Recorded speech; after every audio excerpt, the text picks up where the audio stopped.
Sorry about that. Repeating that all over again. Didn't even know my mic wasn't on. What can I do? It's the start to the end. It's the beginning of the end of a long show. But continuing the discussion, I was actually surprised. As I said, yesterday's show has yet to get blocked.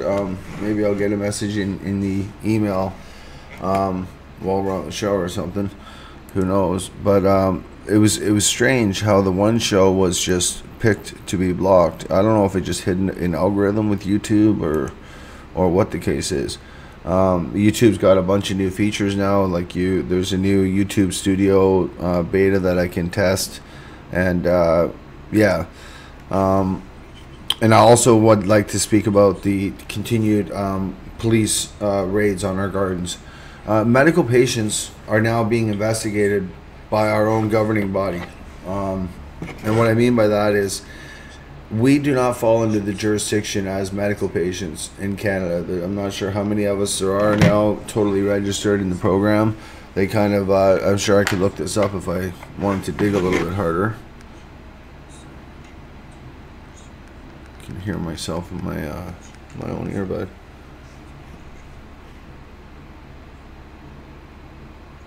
Okay, there we go. All right.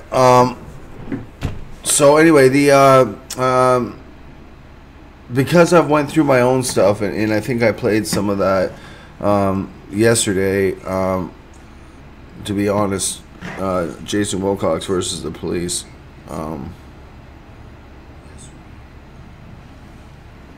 Where is this echoing from?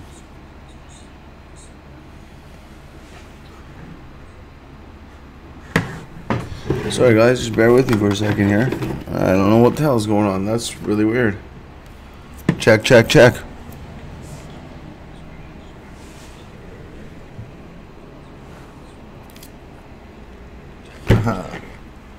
It is my earbud. Well, you know what? Screw you, earbud.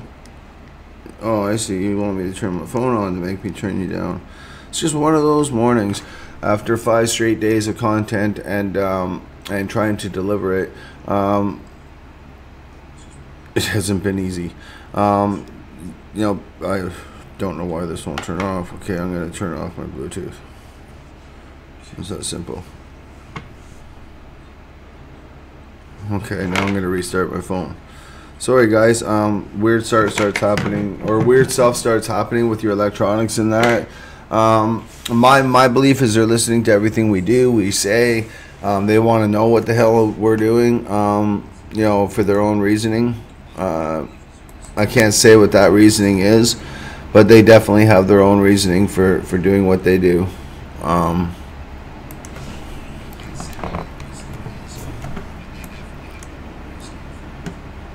Yeah, that's better.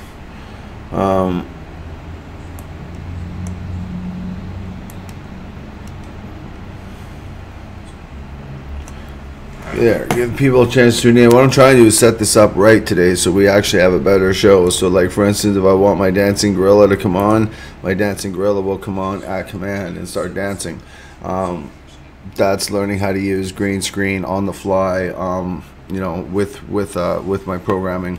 A lot of this is going to be come in handy because eventually we're going to have someone come on, and at least my hopes is to hire somebody that will be a show host eventually, and that show host will then be able to apply all these things we've learned over the years doing this amateur stuff, and actually turn it into a viable business. So I think that'll be a lot of fun. I'm just going to widen this one up. We also want our webcaster open here. So hopefully everybody is having a wonderful whatever day it is today. I don't even know what day it is. That's just how busy we've been. Trying to make decisions, keeping content going out.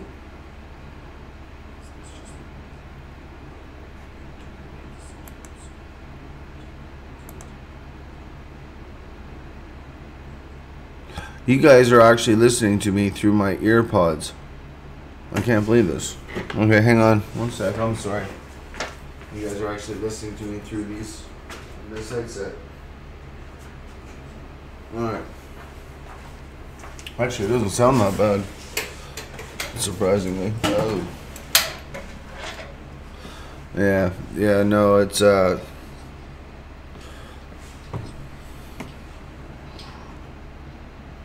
okay, so how do I...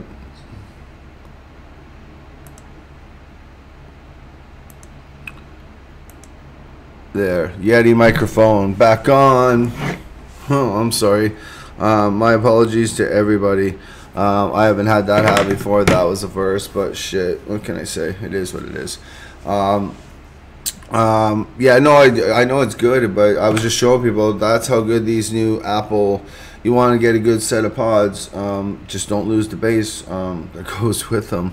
But these are some of the best earbuds, and you'll see even CNN and other big broadcasts use them. I use them for working out because they're waterproof. Like they don't really, and they don't give me any problem with transmission.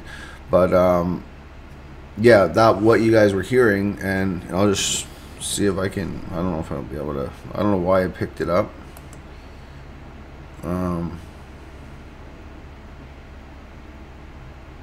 There. Okay, so headphones. And we'll see what the difference in sound is because I'm listening to it in my ear. Check, check, check, check, check. Oh, I guess I gotta send it over. I guess you guys can see it. No, it's not gonna allow two at once. It's only allowing me to listen to you. Okay, well it is what it is. You learn something new every day, that's for sure.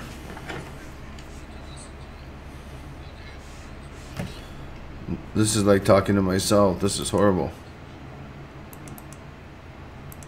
Down to Yeti. Alright. Back to this microphone. Microphone check, microphone check. We should have this working now. Again, we wanted to keep this going as a radio show. This is kind of good to know, though. I mean, I Bluetoothed this to my computer this morning, and I was using it for. I'm working on a CBD blog for my website, and that CBD blog I'm working on, I'm a really crappy typer, slow. So it's a lot easier for me to use Dragon, naturally speaking. And when you have really good headphones that can pick up what you're saying, it really works out well. now that I've driven us completely off topic and has nothing to do with cannabis, nothing to do with dabbing our asses off, nothing to do with smoking out Canada, nothing to do with kicking the government's ass, nothing to do about growing our plants. I love y'all. You know what I've noticed? I've watched the analytics, and this is what I love about social media. There is interaction, and there is real interaction, raw. You see, some people come on and they say, don't you ever worry about if you're going to look like a clown? And I had a family member ask me this, if I'm going to look silly. And I'm like, how could I possibly look silly after 11 years? If I look silly, that's okay now. I'm a medical patient that's 25 years survivor of HIV. So that's okay. And survivor of hepatitis C, which I cleared. But that's okay. Well, I also sued the Abbotsford police for cutting down my plants successfully. That's okay. I also put a restraining order on the federal government of Canada, put them on trial, and won back legal fees for my lawyers of $780,000+. And the final kick to the bucket in my career is going to be that privacy case that I filed. It's now about 6 years old, 5 years old. Sorry, no, it's 4 years old now. So almost the same time as Allard. It's about 4 years now into it, or five years, and it has been certified. And 42,000 patients in this country are going to get a considerable amount of money for doing absolutely nothing but receiving a letter in the mail from the government, because the government chose to breach those medical patients' privacy. Anyway, okay, I gotta get into Facebook here. It's hard on all platforms. I'm telling you, it's getting harder, and I don't know what happened with Facebook. They won't let me. They won't let me go live unless this one today. Watch me make a liar out of me. It won't let me go live to my public page.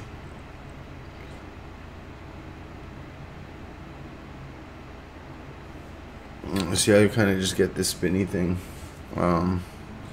I might turn my data on, which it is on. Makes you wonder when the data's on and you still can't get connected, what's going on. I'm no computer techie, but everything else is running through my router. Well, actually, I am a certified tech, CompTIA certified with Microsoft, but I'm not a network administrator or nothing, and I'm certainly outdated. But I know phones aren't supposed to do this. So I don't know where I'm broadcasting right now to Facebook Live. This happened yesterday.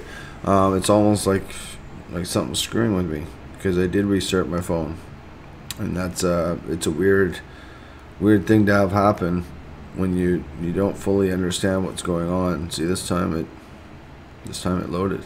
Fucking weird as hell. Okay, but yet I don't know where I'm streaming to. Yeah, I don't know where I'm streaming to. What can I say?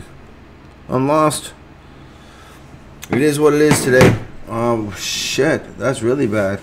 I'm really, yeah, I'm just gonna stick with that until I go this way. Facebook. And if you guys think I'm joking about this stuff, tried all the stuff that I just talked about.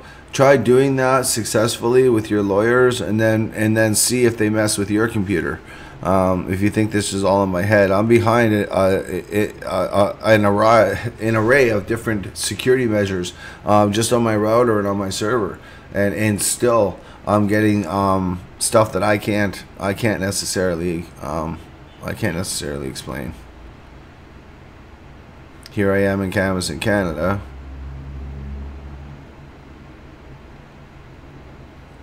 Which it wouldn't let me share it there before. Justin McLeod shared it there.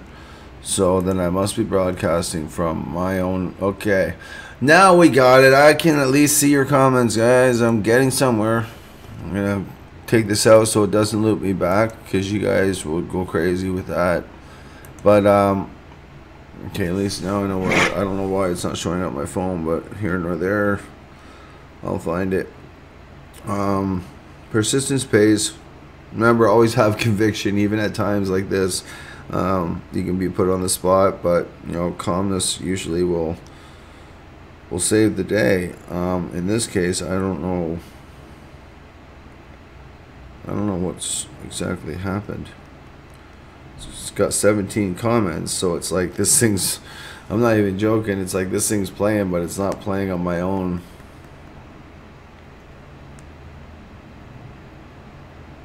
Phone. That's weird. Restart my phone again. It's funny, I just had this fixed. You guys remember this was broken in yesterday's show? This is my S9.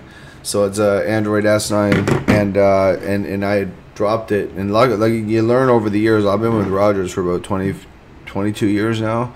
But I've learned from Rogers not to make sure that I get insurance on my phones and on my equipment. So in this case, it costed me absolutely nothing. So it's an example of where you should get that insurance. You always question, should I get it? Shouldn't I get it? I don't know, man. And I'm with you. But at the end of the day, within 24 hours, I have my same phone and a brand new screen. I didn't realize how these screens work. I thought it was damaged to the point of not being fixed. But that's, it makes me wonder now what refurbished phones, I might just want, instead of buying an S10 next or whatever the next phone is that I get, just buy a refurbished one. I mean, you can't insure them, but I don't know. We just come a long way with technology. I was surprised. The fact that I can store 126 gigabytes on a little tiny chip that's in here, that's it's quite amazing for a phone. That's just where I'm coming from. And Cannabis in Canada, the group, is also making a push. We're bringing in some new administrators. We're going to be stocking up on our gear for different events this summer.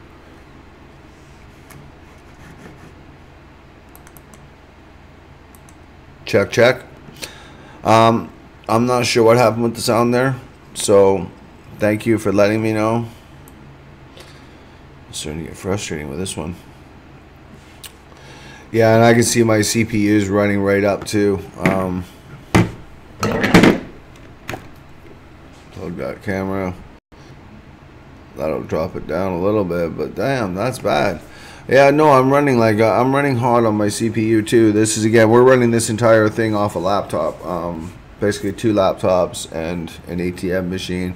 This machine back here, these are really expensive when you want to get them going for multiple cameras. I was touching on that yesterday as well. Now the CBD article that I'm working on. Now the reason, and I'm not going to talk too much about. Learn over the years. Yeah, no, I'm running hard on my. Just had to reset my phone. All right, so the CBD blog that I'm working on. The reason I'm doing the blog is because honestly, if you don't do a blog, people just don't. They don't watch this show, and that's okay. But we got to get this information out. And this article is about, for instance, people are trying to find, well, what's the best strain? What's the best strain that I can do, for CBD? So first I broke down the CBD molecule itself. There's going to be a blog on the molecule, the weight, stuff that we've touched on the show the other day.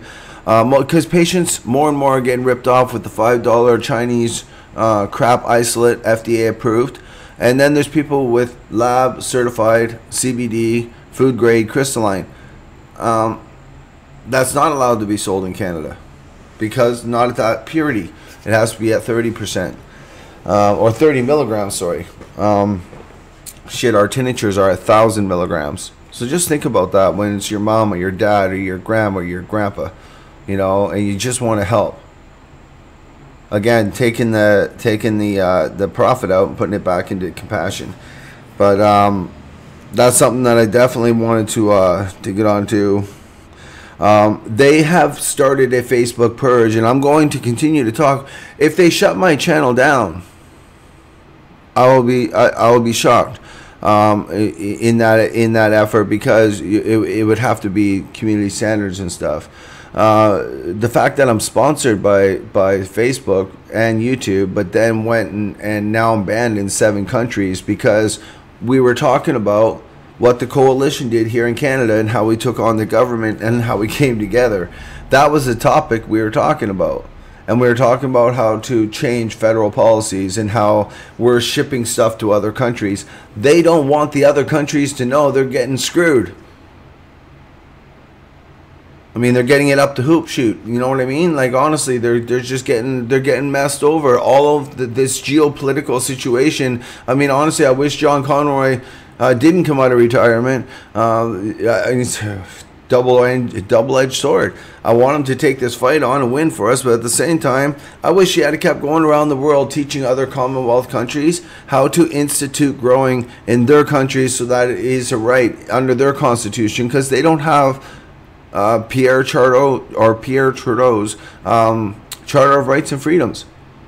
His son might be a screw up, and he smokes weed out here. I even know where Justin gets his supply when he comes out here. You guys don't think Justin's a weed head? Yeah, he's a weed head.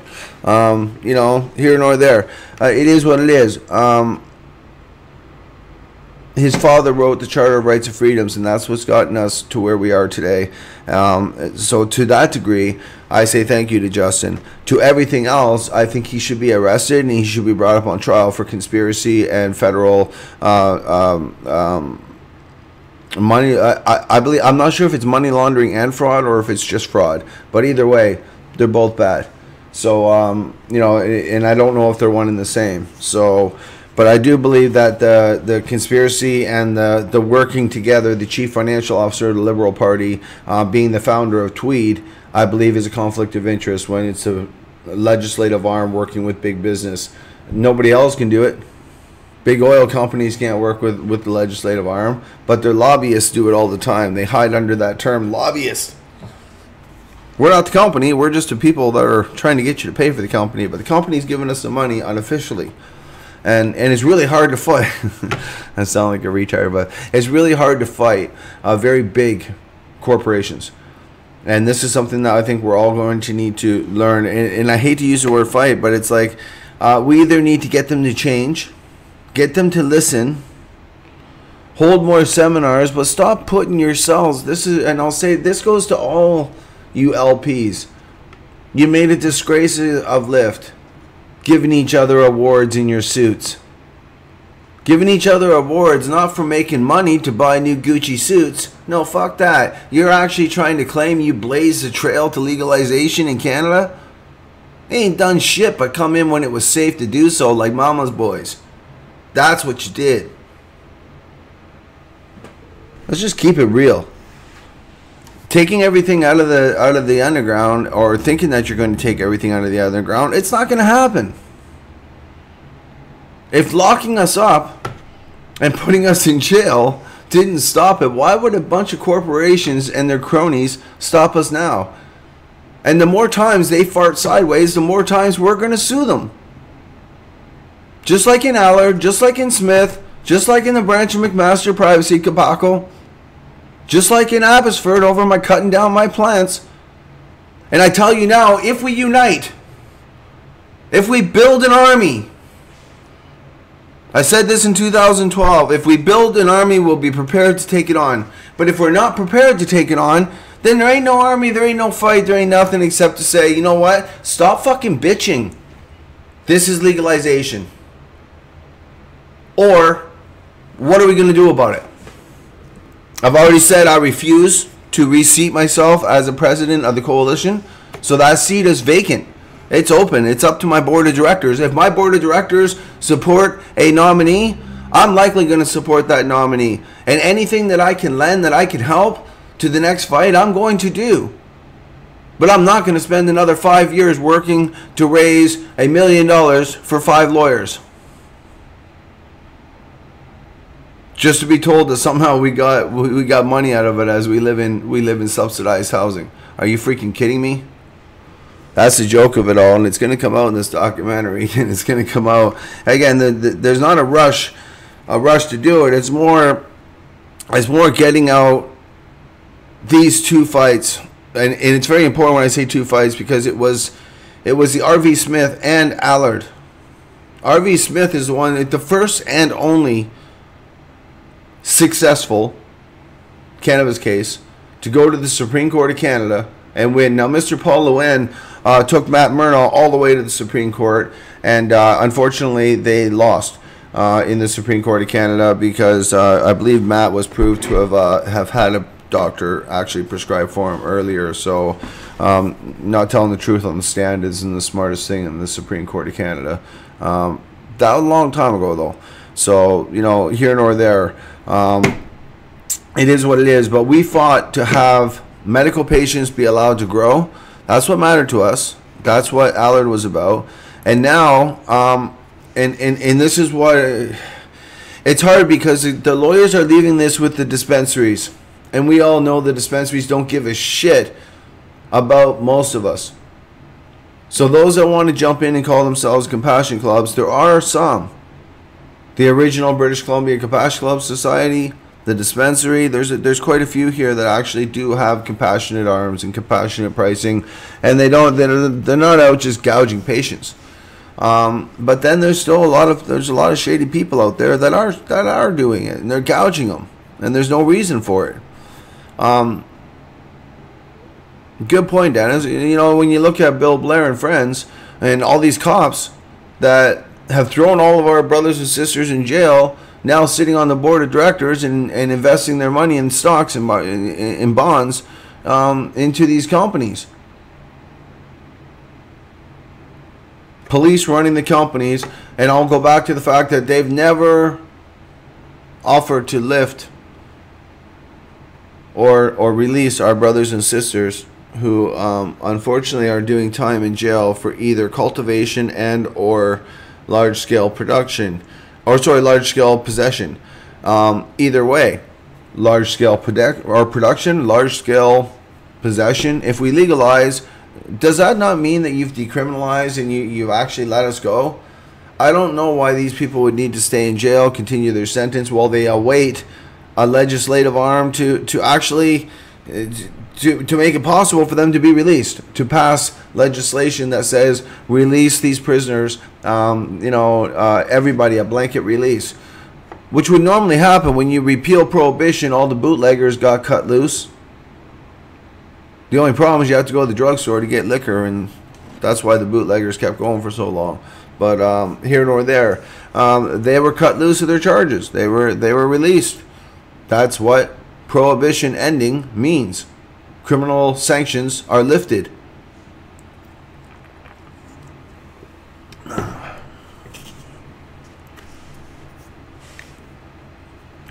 Damon on Facebook: How does a company compete in a market where we can get it away for free? Well, this is the thing: is that these companies are not. There's over 100 corporations now. There was only supposed to be the fancy 50. So now we've got 100 corporations in Canada. We're the footprint. Of these 100 corporations, 20% of them, 30% of them are allowed to ship internationally and domestically. So they're not making any sales here. You know why? Because 10 milligrams restriction of THC and the 30 milligram restriction on CBD hurts their bottom dollar. So they make distillate and they ship it overseas. They make tinctures and they ship them overseas. They make lots of weed and they ship it overseas. And then they say there's a shortage in Canada. There's no shortage in Canada. It's just more profitable to ship it out. And that's a big part of it. Patients have been through the ringer in this country to get to where we are, to try to make a system that is functionable. I mean, you'd think after 16 court challenges, constitutional challenges, be it provincial or federal, and one Supreme Court decision very strongly in our favor, why are we still here needing to fight for our medical rights? Why was medical omitted from the Cannabis Act? People will say, well, medical patients can grow. It's in the growing section. It's in the ACMPR. And it's like, yeah, but there ain't nothing there for education. And there's nothing there for dispensing. There's nothing there for taking care of medical at all. And who paved the driveway to legalization? Motherfucking medical patients. That's who paved the driveway. People willing to stand up in in the rain, people willing to put up their gardens, plant their beans, take the charge, take the hit, get the permits, do whatever it was to make it applicable. The compassion clubs, they all ran off medical. So to see the federal government admitting this, I know for most of the country, most people, this won't matter, but I want you to stop for 2 seconds and think of someone sick in your family and if that person needed cannabis. Because that may make your perception change. It isn't about me or the people online or the patients you may think of when I'm talking about patients. I want you to think of someone in your family that's sick and that the federal government of Canada is trying to omit them from cannabis. They would rather them take pharmaceuticals because the lobbyists from the pharmaceutical companies pay them more money. You know, they would rather them take that than take a safe cannabis extract because, of course, again, it comes down to dosing. You know, I'll keep standing by this because of my own tolerance and resistance. You know, it's funny, I took a capsules the other night and I hadn't taken any cannabis oil in about a week and knocked myself completely, basically unconscious. But in the process of doing that, you know, of actually putting myself out, in that process, I learned that just that little week off, my tolerance came down. And it actually started working again for what I designed them for. So what I thought was actually weak tincture, I'm looking at it now sitting in a big mason jar. What I thought was a weak tincture turned out to be really nice, and it's just really that my tolerance was really high. And it's something else for everybody to pay attention to is tolerance and resistance.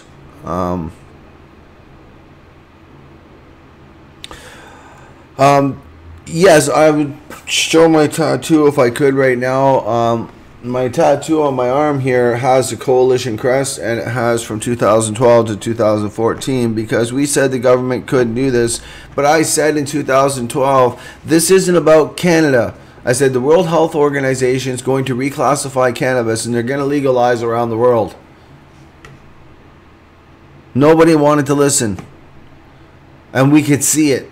But you know, I was blessed to be working with some of the best lawyers in the country, getting advanced documents that other people didn't see, stuff that doesn't hit the internet, chatter amongst the intellects because they get insider information. But that's how you learn about these things. It's how you grow and how you get better with what's going on. But in 2012, I had already read their backgrounder on the MMPR, the Marijuana for Medical Purposes regulations that the government had to get rid of because of our trial. But anyway, shit, what was I going with that? I just lost my total train of thought. Oh yeah, no, sorry, I was talking about them setting up infrastructure. So while Allard was going on, I'm thinking to myself, thank God they're not setting up dispensaries because they weren't allowed to under present legislation of the MMPR. That's why there was no dispensaries. If it wasn't for, again, the Allard trial, there wouldn't be dispensaries. There would only be a mail order system, at least right now. The judge said he wanted dispensaries. So he basically threw the football to the licensed producers and said, start dispensing out of your dispensaries. You know, and that's turned into this frenzy that we see going on today to do this. And I said that these corporations that come in and just take over and shut down and disrupt, that's not the way to go about business. I guess on Wall Street, that's how sharks go about doing business. Here in Canada, in the Canadian cannabis culture, it's just not the way we're used to doing business. And that's what makes it so unfortunate, because there should have been a royal commission launched against Harper and Justin Trudeau and friends for their actions here in our free and democratic country. But us Canadians, too many of us Canucks are simply sheep. We're not wolves. Wolves will go after the fight and kill the prey, or the prey will kill the wolf. But sheep, they listen to their master. Good morning, Daniel. sheep will follow their master. Master will say do this, sheep will listen. Right now, that's what you're seeing going on. Canada's saying, you're going to buy our weed at $15 a gram at our liquor control board, you know, controlled cannabis. I don't know what the fuck liquor has to do with cannabis, but anyway, I get the control part. But anyway, that's what that was their fix for dispensing.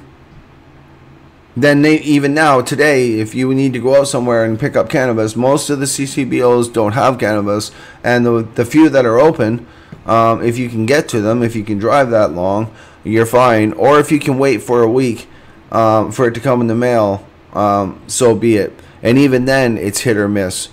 We have to remember that they get almost 2 shots. They get to do a crop, get it tested, and if the crop fails, then they just gamma process it. They run radiation over it to just sterilize it, to make sure that it's good. And when they do that, I'd love anybody to post up a test of gamma processing a trichome. What are we doing to the phytocannabinoids that reside in there? I think there's 132. I'm going off the top of my head. Different cannabinoids that we have yet to explore. We talk about THC, CBD, and CBN, and CBG, but we don't really get into the full spectrum, nor the entourage effect, none of this. But yet we're so quick to dismiss medical.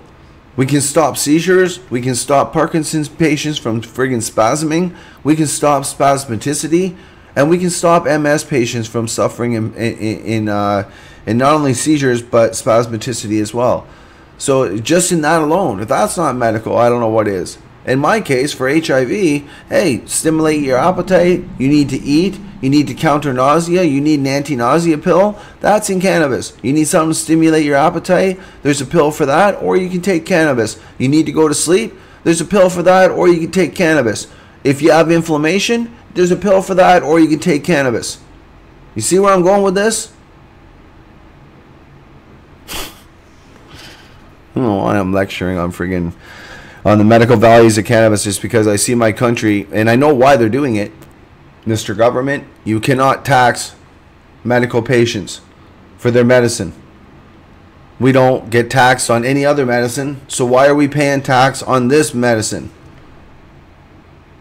Now, of course, I see why you call everybody else non-medical users, because if you admitted that there's a CB1 and CB2 receptor cells in all their brains, every civilian in Canada has it in their brain, or they're an alien, and that's even scarier. Anyway, they all have CB1, CB2 receptor cells. It's how cannabis goes through the body. It works like a medicine. And when people understand that cannabis is a medicine, and there's a reason, I'm going to get fucking ranting, I'm going to get excited, because the World Health Organization, the governing fucking body of the world, has reclassified cannabis for a reason, because of the medical properties and potential value. And I believe it goes even further, because as you guys will see, cancer, it isn't, oh, we just cured another person with HIV from stem cells. It isn't about just that. Wait till you hear the announcements about cancer. I'm calling it now on my show. You're going to see it come out of the World Health Organization. There's a reason they reclassified it. Think about it. I'm not sure how many cancers, but there's a certain number of cancers that, my God, thank God, cannabis can fix. So how dare you charge $15 a gram when you can grow it for $1.50 or 10 cents a gram, depending on what kind of volume you're growing, what kind of lighting you're using, all the different factors. But this is what came out in Allard. Patients cannot afford this, and this is where my advocacy and my social justice goes to at all times. The Charter of Rights and Freedom sets out liberty and reasonable access on that liberty in Section 1. And when those tests of liberty and those tests of reasonable access are not met, and it's fought with barriers and overbroad fucking policy, it's our sole duty to fight. Though I may not want to sit as a president, I will still sit and help and do what I can. It's something that's just not there for me. And I know that I've had a few people ask me, well, why aren't we opening the coalition? Well, we will open it. I'll ask you this. Who's the leader that's going to step up and represent Canada? Who's going to bring 15,000 patients back together? And are those patients going to trust us? Because after all, the coalition stole $780,000. Didn't you hear? That's how I bought my condo. Didn't you hear? See, this is the kind of stuff where I just... After Allard, I paid off a $1.2 million trial, thanks to the judge. All I asked for Mr. Conroy was for him to chronologically tell the truth about the coalition from 2012 through 2016. We got all that. Am I in a hurry to release it? Absolutely not. It's for other countries.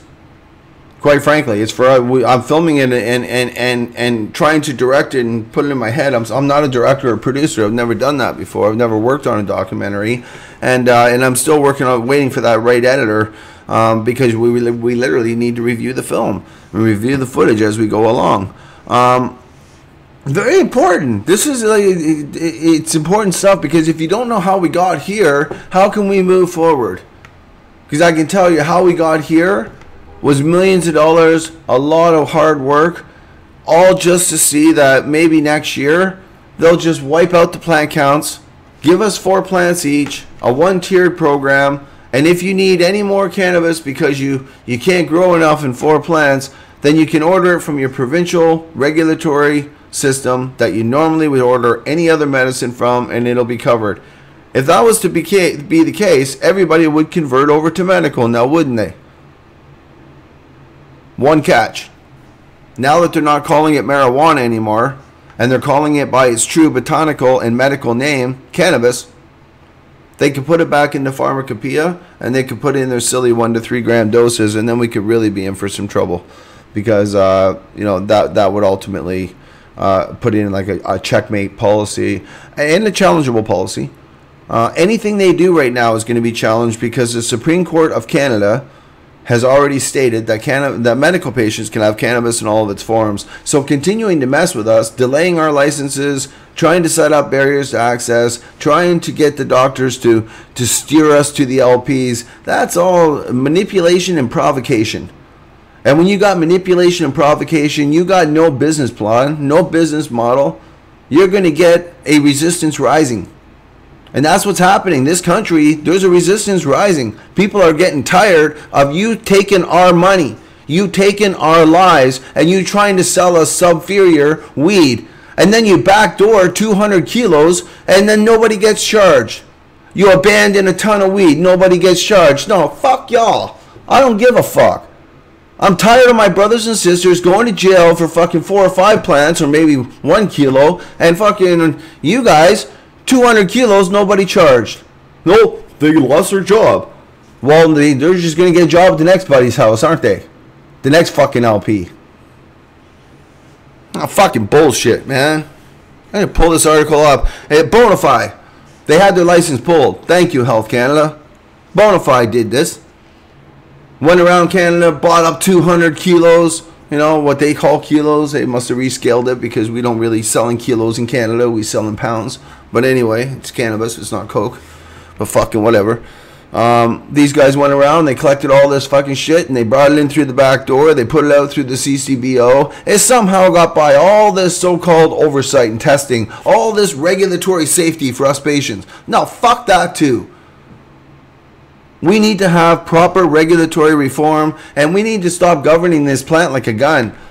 You're restricting these licensed producers from giving proper medicine by virtue of regulation.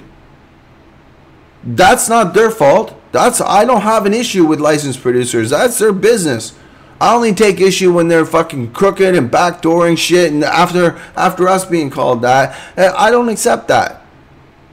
And I don't think people should be paying $15 a gram. After taxes and everything, it's just insane. This is not the legalization I push for, and I certainly couldn't see it. I'll be admit on that one. I did not see this coming. Not a fucking chance. But Bonafide, whatever the fuck they're called. All I can say to their executives and everybody else is that I hope that once again the RCMP do their fucking job on this one. Because just like John Conroy's already said, I haven't forgot, John Conroy hasn't forgotten, none of us have forgot. Tweed, Canopy Growth Corp, and Metrum, yes, the 1 ton of weed that you abandoned and just said, it's not ours, nobody got charged, everybody just buried it under the rug.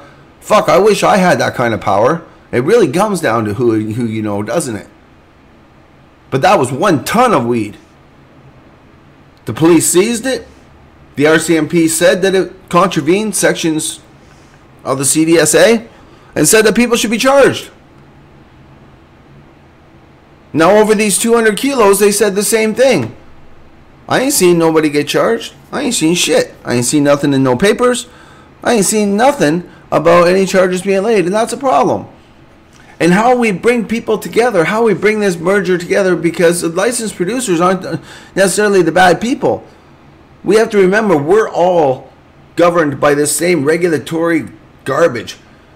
And it's forcing us all to conflictually, 1, stay in self-preservation, and 2, conflictually have to go up against each other. And the war between the underground and these licensed producers is going to get ugly, because if licensed producers can only do 30 milligrams of THC, of CBD, and 10 milligrams of THC per package, they're going to have a hard time competing even with delivery drivers. Because they're going to have stuff that's 99% pure or 98% pure, like we already have. By restricting the companies from being able to provide it, all you're doing is restricting the country from truly experiencing the wonders of this God-given plant. And shame on you, Canada. Derek, Pedro, my brother, how you doing? Good morning. You know, long time no talk, and I look forward to seeing you when I come to Ontario this summer, my friend. And congratulations on all your success. And man, I'm proud of you. I'm proud of all my brothers. My brother Ramo, he's made Ramo Nutrients now, and they're becoming one of the best nutrient companies in the world. My brother Johnny B, he goes and makes Medtainer and blows Medtainer up so big that everybody knows his name now. I'm fucking proud of my homies. You know, Mark Bubble, man, look at Hash Church. Look what he did while the coalition was going on. He built out an amazing program that taught so many people and brought on some of the best experts in the world. That's what I'm talking about. That's where I want to go. That's what I like to do.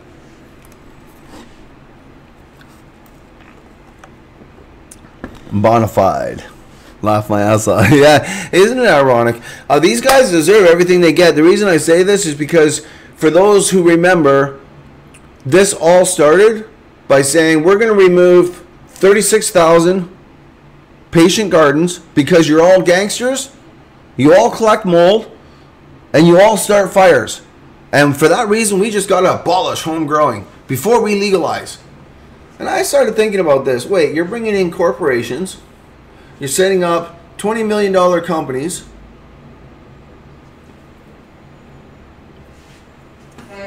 It was all about hijacking and cornering the market. That's the thing about growing up as a hood rat. You get to see how the streets are played, and taking over another block or setting up infrastructure. It's all about supply and demand. It's also about controlling your block and controlling your region. It's about marketing. It's very much done the same. I've kind of, in my own fucked up way, summarized the street right up to this corporation level, because it's all shady from the ground up. I'm telling you now, it's shady. You know, I thought that people were cold in the underground, man. At least they'll just shoot you. At least they'll just stab you, punch the shit out of you. You know, these rich people, they'll mess your life up. You know, because they got the money to, and the lawyers too.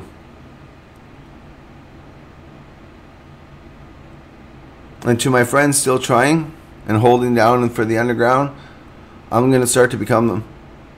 For whatever part I can play. A voice to the underground for Canada. Until such time as Canada feels we're happy with our legalization program. Reporting on it's going to be interesting when these events start. The most recent event in Alberta, we had Thaddeus Med, man, one of our longest standing brands here in Canada, who sells seeds. arrested at and they took all this stuff. I don't know if he was arrested, but they took all this stuff and shut down his booth at that event. So it raises questions that as we continue with these events, that now we've got licensed producers throwing events. Now we've got consultants throwing events. Now we've got smaller brands throwing events at concerts and having hip-hop stars come in and stuff. I get it. It's business. Hey, good. I've been at the parties. Not a big deal. But what I am worried about is seeing someone like my bros at the Beard Brothers, seeing their crew or me be with that crew, and we get raided because we're dabbing people out in the back of the club, just like Thaddeus would have probably been down there selling his seeds. Where does this start and stop? People are expecting 420 to be a farmer's market. I fear over the next 5 years it's going to be turned into more of a celebration party. And it's not going to be like the days of old where we got to just walk out with our wares. I fear that. The only thing about 420 that is in our favor is that there's 80,000 people that gather in one spot, and provided we don't divide ourselves any further, don't start making 2 420s, 3 420s in one city. No, make 1 420 and put everybody in one spot, whether you like each other or not. Put your sticks and stones down because the government's got the bat. Your sticks and stones don't mean shit. Put your sticks and stones down, look at the guy, make up, and recognize that until we deal with the bigger problem, which is the lobbyists and the legislative arm, this country is going to remain in disarray with respect to the laws around cannabis, not only for medical, and I hate to say it, but for the government's version of non-medical alike. And I swear to God, you guys will see it. I'm calling it on this show because it's time-stamped. It's on YouTube. You will see there is no such thing as non-medical users. The way cannabis goes into the body, it goes in medicinally, just like a multivitamin. It's like saying eating a banana or taking a multivitamin in the morning isn't medical. It is because of the way potassium goes into the body, for instance, with a banana. It's stupid, but it's still healthy. It's medical. Now, the difference is with cannabis is there's the endogenous system. There's CB1 and CB2 receptor cells. A lot of people don't even know that your mother naturally produced cannabinoids in her breast milk and gave it to you, even though she may not have smoked weed. Just think about that. There's a lot to be said about cannabinoids and cannabinoid research and where we're going to go with that. If we've already proven we can stop babies from seizurings, stop kids from seizurings, stop dogs from seizuring, help Parkinson's patients, help cancer patients, cure cancer, cure HIV. We've seen this happen around the world. Well, not cure HIV. They're sustaining HIV in a new way with stem cells and stuff. But it's interesting. But there's also some research into cannabis going on that is very interesting when it comes to keeping the suppression, keeping the immune system strong, better quality of life. Very important. Travis Finnegan, good morning, brother. Longtime member of the coalition, and we got to get together and sesh and do dinner soon, brother. I miss you. It sucks that we live so far apart. We live like 3 cities apart. It's not really that far. It's a drive, but I was going to come out your way, but I ended up just sending our webmaster some money this morning through a wire transfer instead. It's just getting a little too damn cold out there.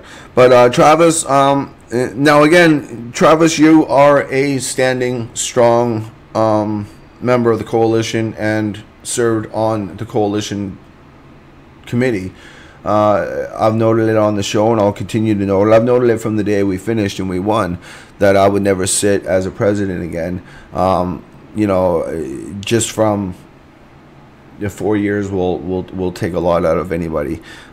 So I've said that I'll step back. That doesn't mean that I won't help. That doesn't mean I won't sit on the board of directors. That doesn't mean that I won't offer to support, you know, whoever the new president is and lend them any encouragement and anything I learned from my past. But it just means that I want to be working more in the background like other people got to last time. That's all that means. And when people find that person, and my vice president, he's asking me, are you going to open up the coalition? It's not up to me. I just got the number to the phone to the lawyer that can take the coalition off the shelf and re-invoke it.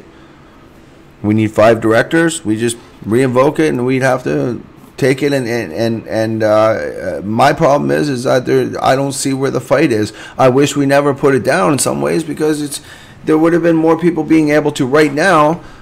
Oh, I'm going to call the coalition. I'm just going to get a hold of my local rep, and we're going to start to organize, because we're going to push back against this city hall, or we're going to push back against this police officer, or we're going to push back against this police station.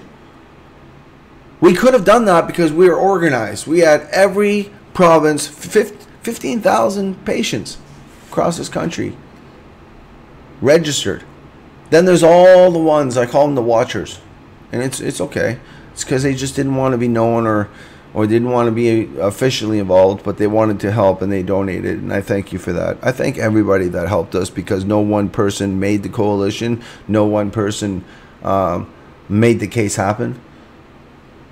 It was a concerted effort from 5 lawyers, 4 plaintiffs, and 15,000 patients, with the fortitude, conviction, and willingness to see it through. And for that, I thank you. I'm going to take a 1-minute break here so I can have a dab. Here is a short teaser for the coalition documentary I was just talking about. I might play one other past the present coalition thing if I have to stretch for a minute, and we'll continue with the show. We're literally at the 1 hour mark, so we're just kind of finishing up. So I don't know if I'm going to go 2 hours today. We'll see what happens here. We do want to do the giveaway as well. I have a Herbal Passion. You see I got mine out here. It's unmarked, because this, you can see the difference. One's clear and one's like milky. The milky one, that's the one that's got THC, CBD, and is a rhino dose. This is the one that's 1,000 milligrams of CBD. It's got the vinyl thing on there. It's got the 99.5% listed on the side of it. It's also got the carrier oils of coconut oil, avocado oil, rice bran, and sunflower lecithin. So I'll let you know there's 4 different carrier oils. And what I mean by carrier oils is you want to know that your CBD is your bioavailability. When you take that capsule, you want to get the maximum dose. You want to get the best out of your money, out of your CBD. And knowing your carrier oils helps. And then, of course, you want to have them listed on your jar. You want to make sure that that person knows. So we will be doing that. We will be. I'm just trying to figure out how to do this. My webmaster has some ideas. He has good stuff. He has go around like Instagram, do all this different stuff to do competitions. So have a great day, Heather. Anything that what was I going to say there? Shoot. Yeah, if there's any other questions, the Herbal Passion, I went to the website, and there's very little work done on it right now. I'm not sure. I can't really speak for the company, but aside from what I'm doing, I'm looking forward to them being open, because like the natural remedy, I want to see people, by giving away a vial. This is what I suggested to the company, though, it's a small take for them, mailing and shipping out a little tincture bottle, but the gain back is that people will tell the truth about your product. And when your product's superior, and you've got people saying, hey, this product really helped me, or really helped my mom, or helped my friend with cancer, then that's a point of sale, and that's a good way for marketing and getting your product out there. So I just haven't figured out how to do a proper giveaway. Whether for today's show, we might just do a quick count. You do the number counter thing. We haven't done this stuff in a while, so I'm not sure what I'm doing at this point. Yeah, we're right at the 58-minute mark. I'll see you guys in exactly 60 seconds. Thanks.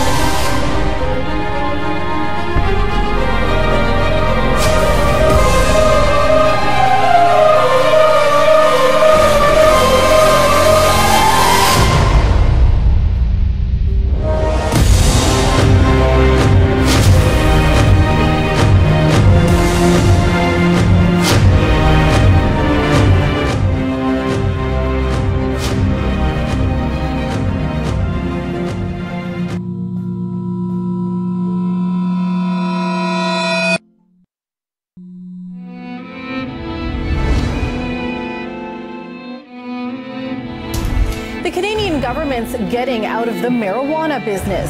Canada's health minister announced changes to medicinal marijuana access. They're aimed at reducing crime, but many people think it will do the exact opposite. He's one of 26,000 Canadians with a license to grow medical marijuana, starting to feel anxious again since the Canadian government announced the system's about to change. Soon there will be no more medical marijuana produced and distributed by the government, and no more growing regulated marijuana from home.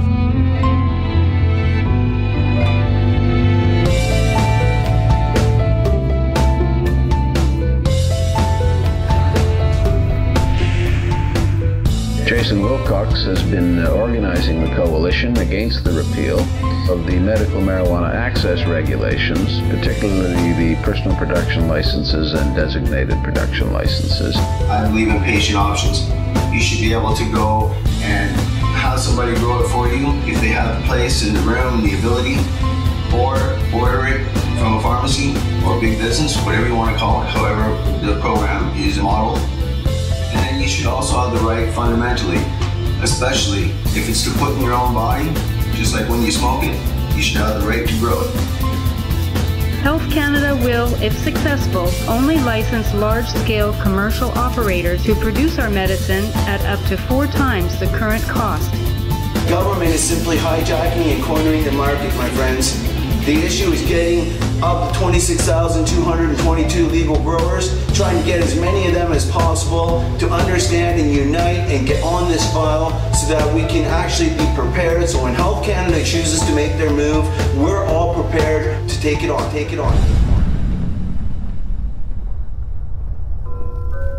A federal judge has approved an injunction allowing current licensed medical marijuana users to continue growing their own pot past April 1st. A court in British Columbia ruled users can continue growing their own pot for now.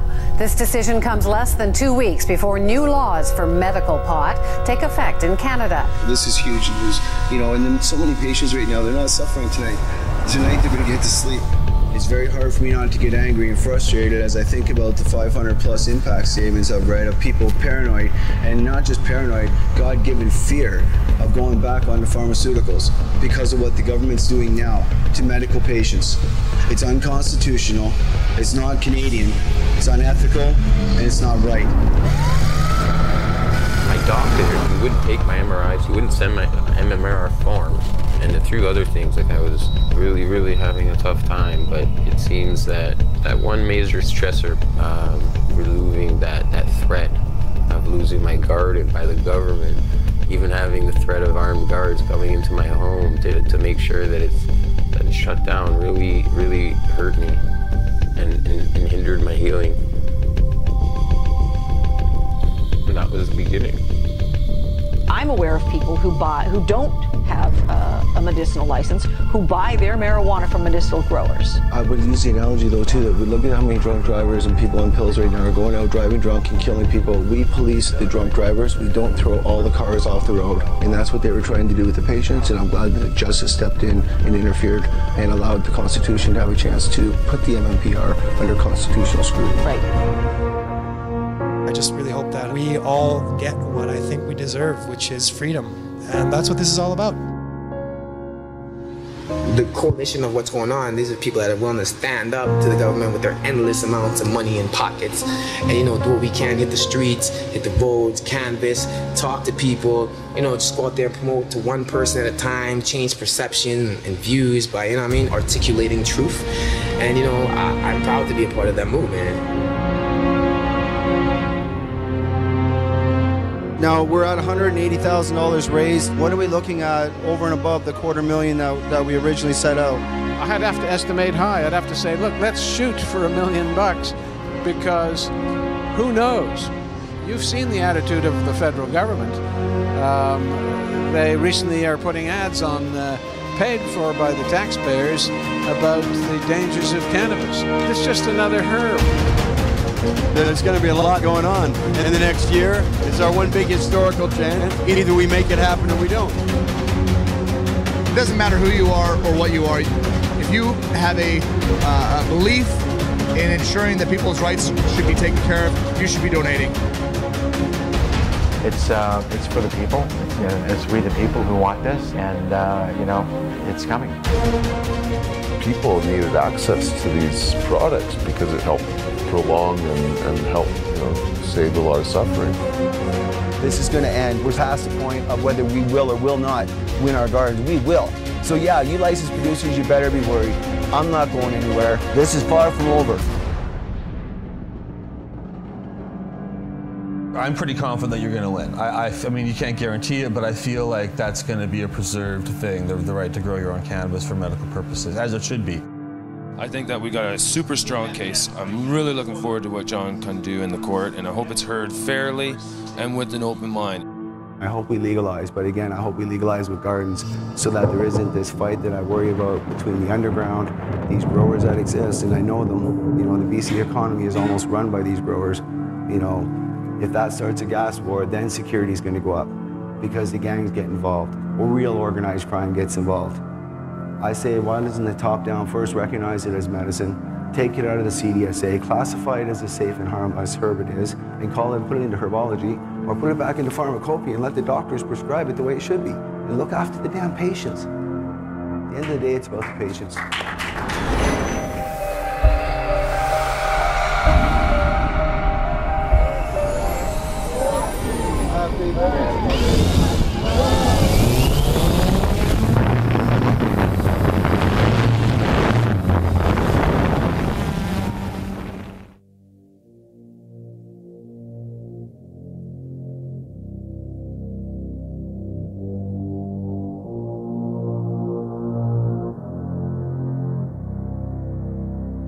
We be smoking weed, no stems and no seeds. We about to smoke and I'll be lighting up that weed. We be smoking weed, no stems and no seeds. We about to smoke and I'll be lighting up that weed. Smoke, smoke, smoke. Smoke weed like Bob Marley. Getting high and I like to party. Mary Jane stimulates the brain. She blow the smoke, take away the pain. My dream house in my greenhouse with a flat screen and a big couch. Half baked with a big bomb. Smoke it all till the weed's gone. Smell good, my weed strong. My money stack and my weed's long. Smoking Keisha, Wiz Khalifa, Snoop Dogg. When I'm around the reef, it's beautiful. When I roll up, it's like fine art when I burn it up. Smoking loud, we gon' turn it up. Smoking loud, we gon' turn it up. We be smoking weed, no stems and no seeds. We about to smoke and I'll be lighting up that weed. We be smoking weed, no stems and no seeds. We about to smoke and I'll be lighting up that weed. Put your lighters up, let's spark one. Getting high, let's blaze up. It was a long day, we lighting weed, we smoking, we don't give a fuck. Roll up, no stress, smoke weed, no protest. 420, we live, I roll it up in my weed ride. Put your lighters up, let's spark one. Getting high, let's blaze up. It was a long day, we lighting weed, we smoking, we don't give a fuck. Roll up, no stress, smoke weed, no protest. 420, we live, I roll it up in my weed ride. Grinding all this weed, we gon' have to break this up. Mary Jane's my main bitch, won't you come get fucked up? Oh, you don't smoke no weed, well I can't say what's up. In memory, yo whack ass, when I light this up. Rolling it up when I'm blowing the weed, smelling the smoke and you know that it's me. Puffing on good and you know who it be. Smoke like a hippie, come fuck with a G. Light it up when I blaze one, light it up when I blaze one. We gon' smoke piff when that haze come. Smoke piff when that haze come. We be smoking weed, no stems and no seeds. We about to smoke and I'll be lighting up that weed. We be smoking weed, no stems and no seeds. We about to smoke and I'll be lighting up that weed. Put your lighters up, let's spark one. Getting high, let's blaze up. It was a long day, we lighting weed, we smoking, we don't give a fuck. Roll up, no stress, smoke weed, no protest. 420, we live, I roll it up in my weed ride. Put your lighters up, let's spark one. Getting high, let's blaze up. It was a long day, we lighting weed, we smoking, we don't give a fuck. Roll up, no stress, smoke weed, no protest. 420, we live, I roll it up in my weed ride. We be smoking weed, no stems and no seeds. We about to smoke and I'll be lighting up that weed. We be smoking weed, no stems and no seeds. We about to smoke and I'll be lighting up that weed.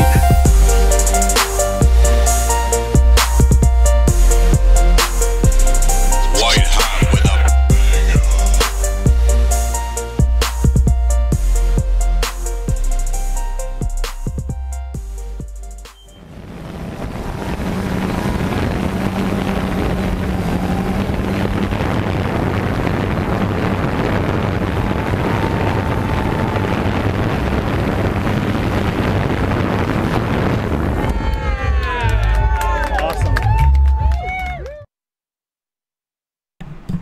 Yeah, there it is.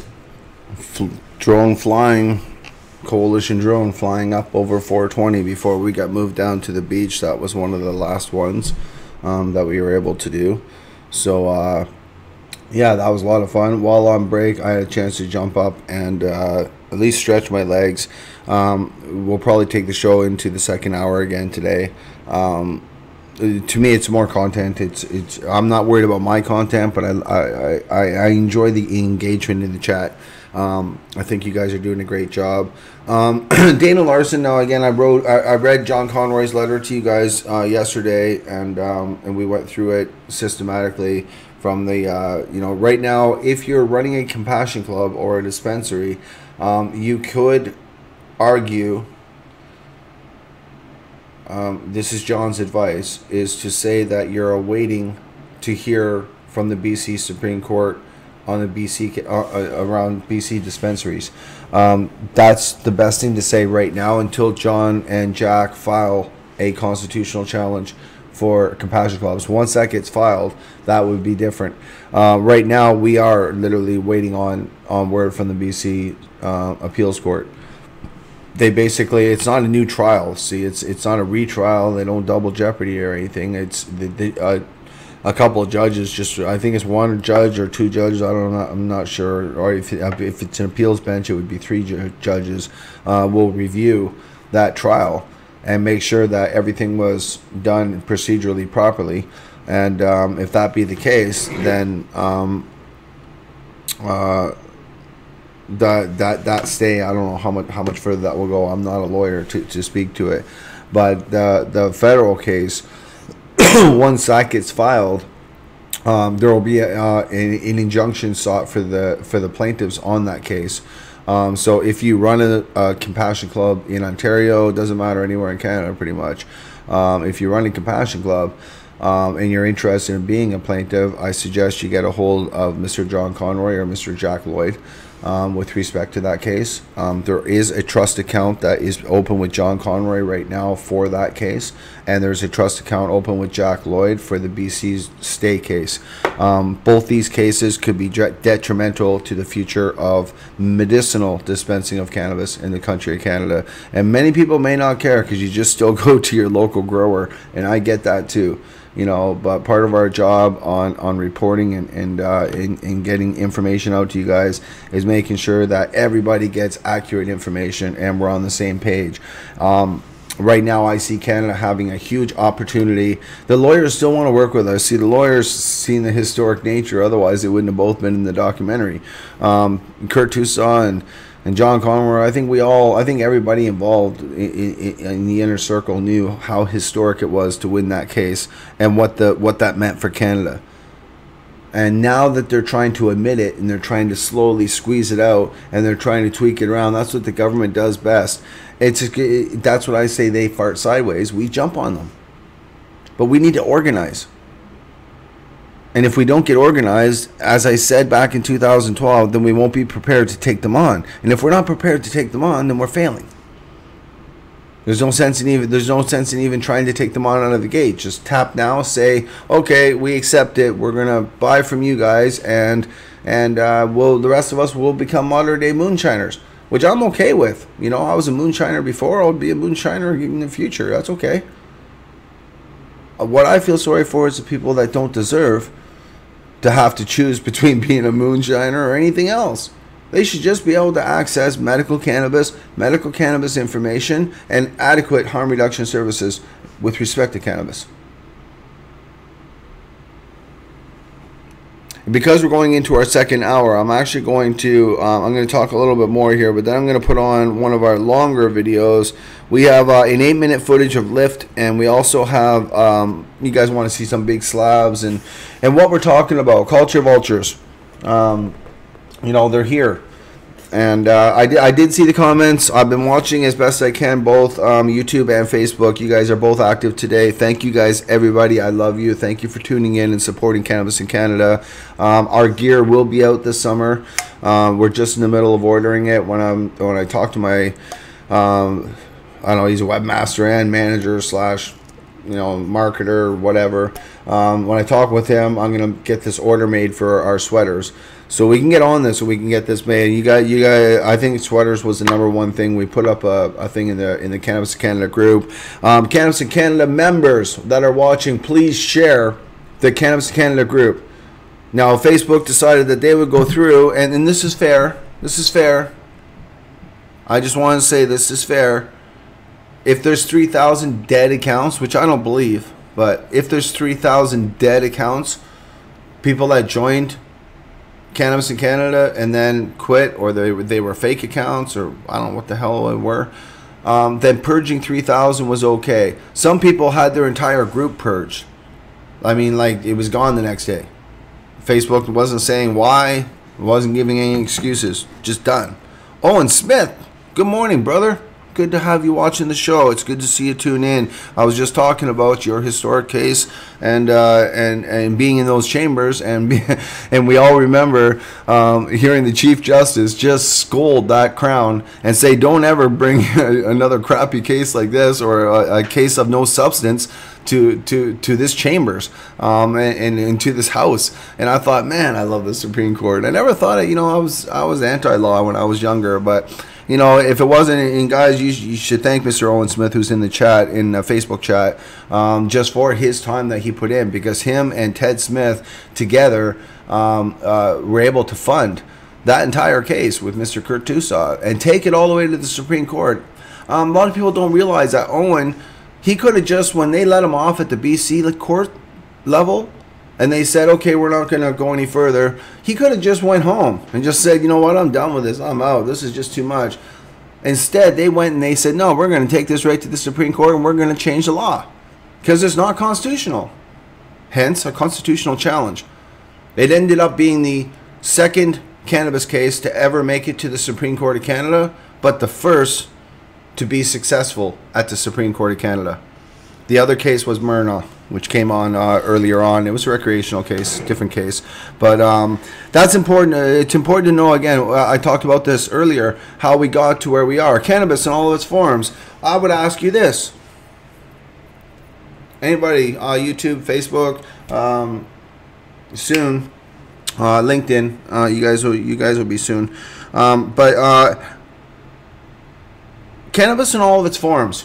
So what does that mean? That means root to fruit, cannabis in all of its forms. What am I holding in my hand? 99.5% or 99.6% crystalline, food grade. Am I supposed to have this because it's done in a lab and it's been processed? Am I allowed to have this based on RV Smith? Absolutely. Am I allowed to make my own medicines? Absolutely.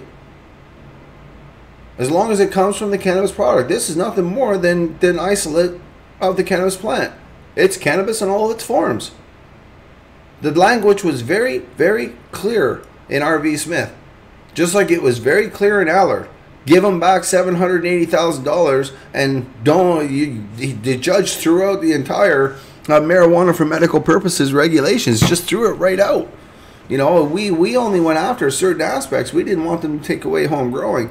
The government, I think, because RV Smith finished before Allard did, I think that Justice Phelan and after seeing RV Smith thought, man, if the Supreme Court of Canada don't want to hear about this crap, this is just getting ridiculous. And then the government's failure to simply prove their case in both respects. I think that Owen and Kurt did an amazing scientific job in trying, because Owen had been charged, so he was defending himself, where in Allard we charged the government. So it was a little bit different, but it was a good scientific argument, because I've always said, man, when you harvest, you get finger hash. That's an extraction. So by virtue of harvesting, you're actually breaking the law or the regulation that says you can't have extractions. So it's kind of just this silly quasi thing. And we always knew that edibles and oils and tinctures and stuff like that, we already knew they work best. We knew this way back then. Way back, when you remember, way back, this must have been 15 years ago at the Cannabis Buyers Clubs of Canada, when I lived on the island. I mean, my God, we've seen some history. We've seen some change. And we've changed some lives. And I'm so proud of that. And I'm so blessed to have got to know people like Mr. Smith, both Ted Smith and Owen Smith. Ted Smith isn't a character in and upon himself. Him and I may have butted heads, but that doesn't negate respect. Respect is never just given. Respect is earned and it's gained. It's never just granted, given. Mr. Smith, both Mr. Smiths, thank you for your service and your time.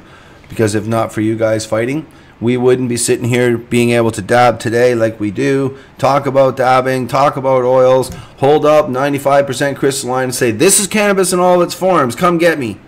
I'm sitting right here, please come get me. Because aside from that, they can't really ask much. What you want to investigate me? You want to ask me where I got my crystalline from? That's none of your business. I'm a medical patient, I got privacy rights. Just protect yourselves. Know what you're doing. And know that this cannabis plant should not be governed like a gun. It's not like other drugs. It has no lethal death dose, so you can't die from it. And addiction is about the same addiction as you might have to sex, or to working out, or to yoga, or to swimming, or to whatever your fetish is, your thing is. It's an addiction, but it's psychological, not physical. And to understand the definition of addiction is to put it into context that we better pull every single caffeine-driven pop off of the shelf, because that's killing our kids way more. And we need to worry about the caffeine that's in the pop and the sugar that's in the pop than what we need to worry about what's in the cannabis. So thanks, Owen, for posting that. For anybody on YouTube that wants to pop over to Facebook, Owen's posted an article here where it talks about the extracts and the trial. And you can also check out my YouTube channel. I interviewed Owen shortly after his victory on a condo here in Vancouver, and we discussed the case and what we thought that would mean for the country. And really what it's meant for me is that I've got to know some of the coolest people in the world. I've met some of the top activists that have turned over the biggest policies in the world, and most importantly, I know the guys personally that have freed not only the cannabis plant, but they freed extracts. They've freed the cannabis culture to where we are now. And that's why I said, what comes next?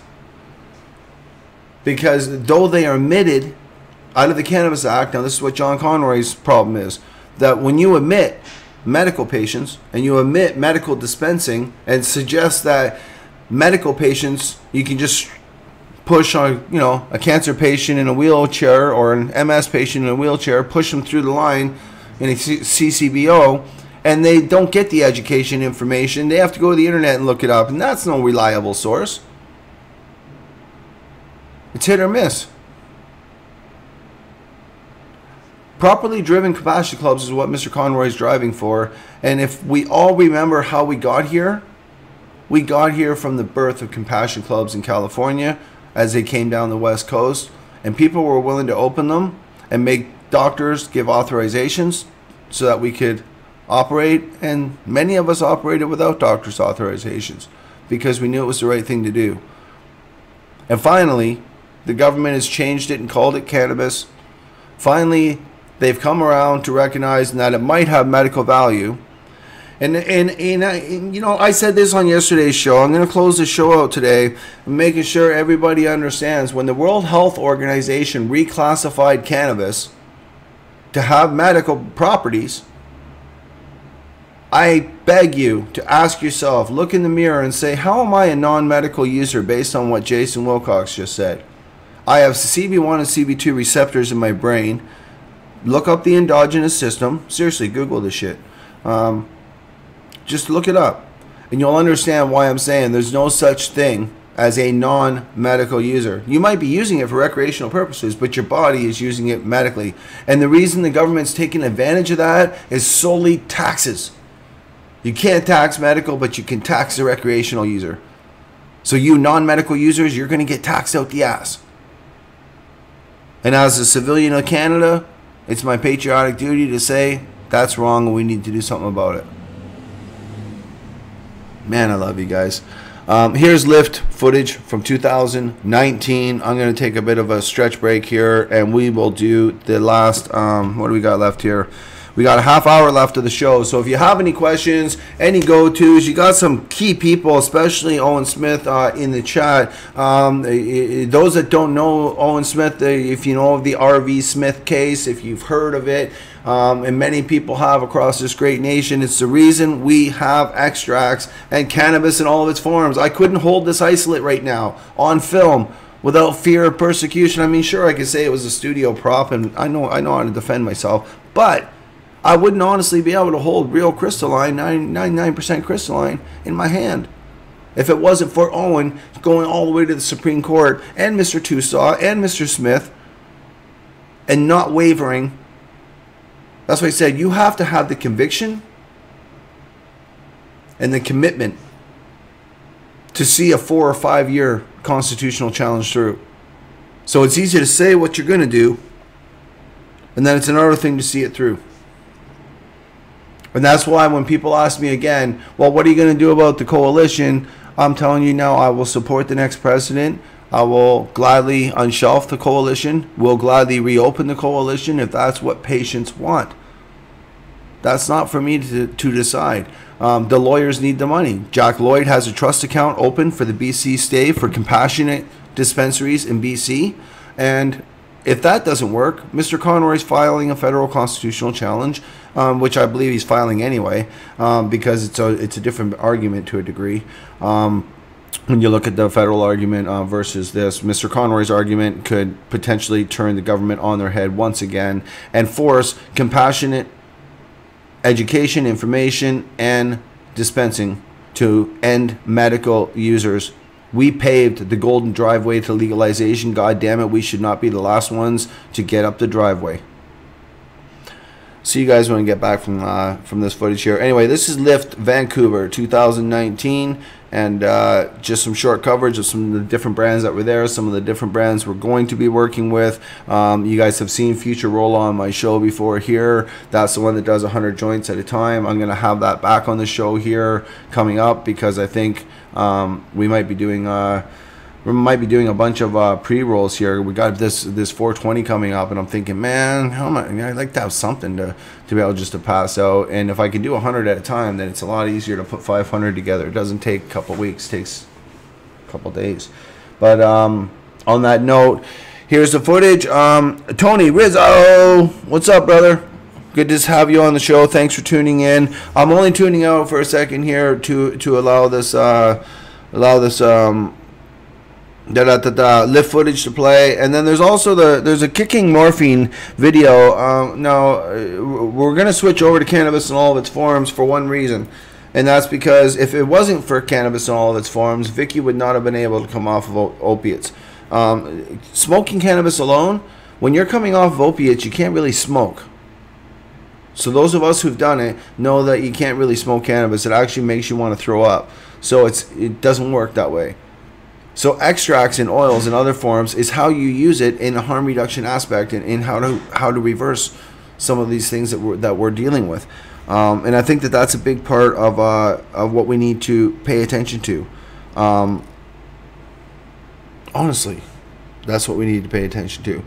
But yeah, cannabis in all of its forms. Once again, that's the Supreme Court of Canada speaking, and yet here we are right now. We have cannabis in all of its forms, but nobody ever talked about dosing in Allard, because we were fighting for plants, and in RV Smith we were fighting for extraction. So dosing was never really something we looked at. So though it doesn't impact me, because I grow my own cannabis and I make my own products, it impacts thousands of Canadians who work for a living, just want to order their cannabis, and they want to get something with more than 10% THC or something with more than 30% CBD, especially if they've become accustomed to some of the stuff that's available present day. I can go out today and get 5 or 6 different brands of 1,000 milligrams CBD. So why would somebody order 30 milligrams CBD from a corporation, other than the fact that it's a corporation? You might feel a little safer with your money. I think that this is what we as a country need to think about. Good morning, Paul Hunt. We got to get out surgeon fishing, brother. Good morning, Greg. So I'll throw this on here again. Now the lift convention. I'm just before I play this. I've been to all the lifts in Vancouver here. I've attended every year. 1 year the coalition attended with our booth, actually, a couple years back. But from day one, when it was Phil Lucas, the vice president of Tilray, and Brett Zettel, the owner of Canopy Growth and Prairie Plant Systems Incorporated, and Tweed. This guy. Anyway, these guys were sitting up on a little stage in a little auditorium that they had rented. That was the first lift. And that lift was about how they were going to take over the market and they were going to sell us all this cannabis. And it was quite the little plan they had. And hats off to him. I mean, Phil Lucas is my mentor, and he's a very smart gentleman. And I believe if anybody's going to do medical, it's going to be Tilray and Mr. Lucas. But that being said, there was a lot. Yeah, there was a lot going into that. That particular lift was where I was anti-lift. So what that did was, and I didn't realize that my voice at that time was really resonating with people, and going after lift really made people push back. And the person that runs lift, and I know him through a friend, and that does it each year. He was just trying to bring whatever legalization is going to look like together. So when you look around this arena, and especially what I film, of course, I'm not necessarily there filming what's going to benefit licensed producers. I'm more there benefiting what's going to. I'm looking for what's going to benefit brands. And when I see lift, and there was 1 year they even tried to protest it here, and it's like, why are you protesting nutrients being sold, tents being sold, lights, seeds, everything but weed being sold in this arena? Joint rolling machines, stuff that don't make licensed producers any money. So how can you possibly call it a licensed producer conference? This is where, just because the licensed producers have a say in a place to post up and actually talk, I mean, they don't get to promote their products, so they get to talk in the back and give their speeches and do their lectures and give each other awards about how good they are. They can do that, but that's it. What was once 100% LP is now 10% LP and 90% cannabis culture. See you in about 5 minutes. This is Lift 2019. I believe this is the 5th Lift conference to go, and we have been here every year holding it down as always. We're going to cover all the different booths, show you what legalization in Canada looks like now, and let's see what it's going to look like in the future. There is a lot of stuff here that has to do with everything from using cannabis, growing cannabis, making extracts, using extracts, you name it, it's here, and we're going to cover it all. We look forward to bringing it to you here on Cannabis in Canada. We'll see you in the next segue.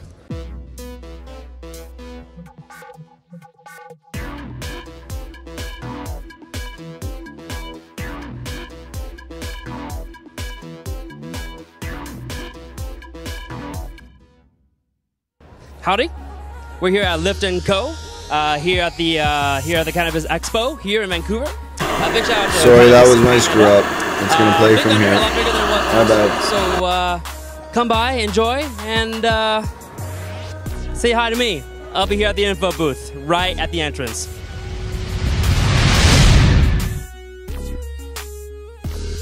We're at the Lift Conference 2019 at the Green Planet booth, and I just wanted to make a big shout out to Cannabis Canada, Jason Wilcock and Vicky Dabbs.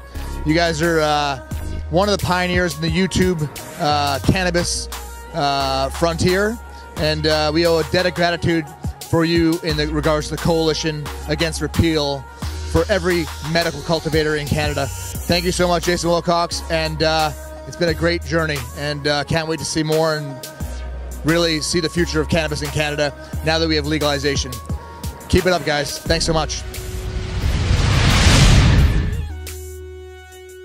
With Method 7, and we make performance optics that color balance the light. So we notch filter out the light. It takes the extreme reds and yellows that you might get in HPS light, and as the light passes through, we notch filter out the reds and yellows and bring the blues and greens to life, so what your eye sees under normal white light conditions. We do HPS, we do red and magenta LEDs. We have a lens for full spectrum or white LEDs. Our newest pair called the Agent 939s.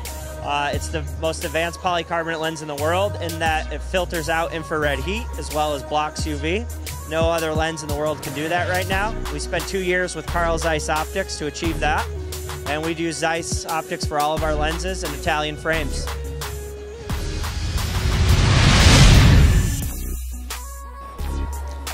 My name's Brad. I'm here with West Coast Gifts.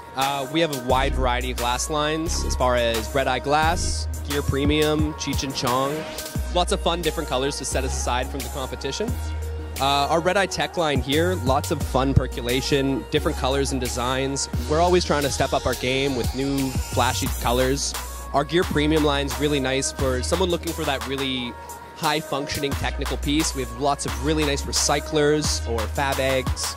Lots of fun designs with skulls or lips. A lot of people have been really loving our silicone line. With the silicone pieces, it's great because it's the last piece you're ever going to buy. It's not going to break down on you. Throw it in the freezer, freeze up that resin and squeeze that right off. And we got that beautiful head honcho piece available in a couple of different colors, including glow in the dark for when you're looking for that late night toque. Our Cheech and Chong line has been really, really popular. We got our boys Cheech and Chong here. Lots of different pipes and bongs from them. My favorite is their the Labrador pipe. I'm sure we all remember that moment in the movie. Vaporizers are a really nice thing we carry here. Lots of different options as far as my favorite personally, the Arizer Argo. Great for sticking in your pocket, about the size of a BlackBerry, small little glass tube inside. Really easy to use. Or our newest vape, the Rocket, which comes, you can buy some wax liquidizer and essentially get your own product inside of a small little vape. Very easy, friendly to go, take it to the concerts. Alright, I'm sorry guys, it appears that re-rolled over there on me twice. Yeah, I played it yesterday and for some reason I cut it off too. So I apologize about that, but I was able to at least stretch. I do have some Beard Brothers footage here. I'm just trying to see which one's which. Yeah, just show some shatter and stuff after.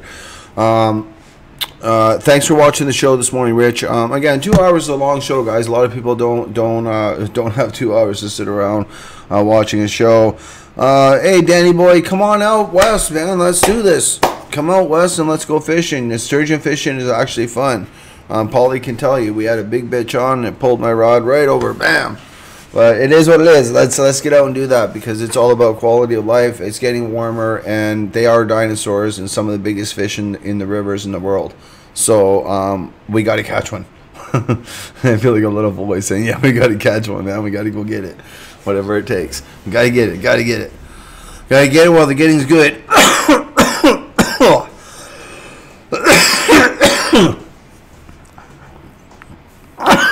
Emery's live on a show in South Africa. That doesn't surprise me. We had a good time when Vicky and I went to Australia. We were treated very well, and the people were great there. It's really good to see the cannabis culture, and that's what I like about social media. Though they banned us in 7 countries the other day, we'll see what they do with today's show. You know, today's show I just titled "Police Raid Medical Garden" because they're continuing to raid medical gardens. And when I say raid, I mean they're using city green teams still. All this stuff was supposed to stop when we legalized. But it's not the recreational 4-plant people they're going after. They're going after the medical patients with legal permits, with everything that they're supposed to have. And they're coming in they're making it harder. They're investigating and it's not trying to raise the fear levels. It's more trying to raise the awareness levels. You know, just be alert to what's going on. If you don't see the change in their letters and how many times that they send your license back, they used to only be allowed to send it back 1 time. And then they'd say, "This is your mistake, fix it, and we'll send you your license." I had my license sent back 3 times this year. And so has other people around me. And so has other members of the coalition that helped take down the federal government. So there's been a few different things going on there with licensing, and that's no joke.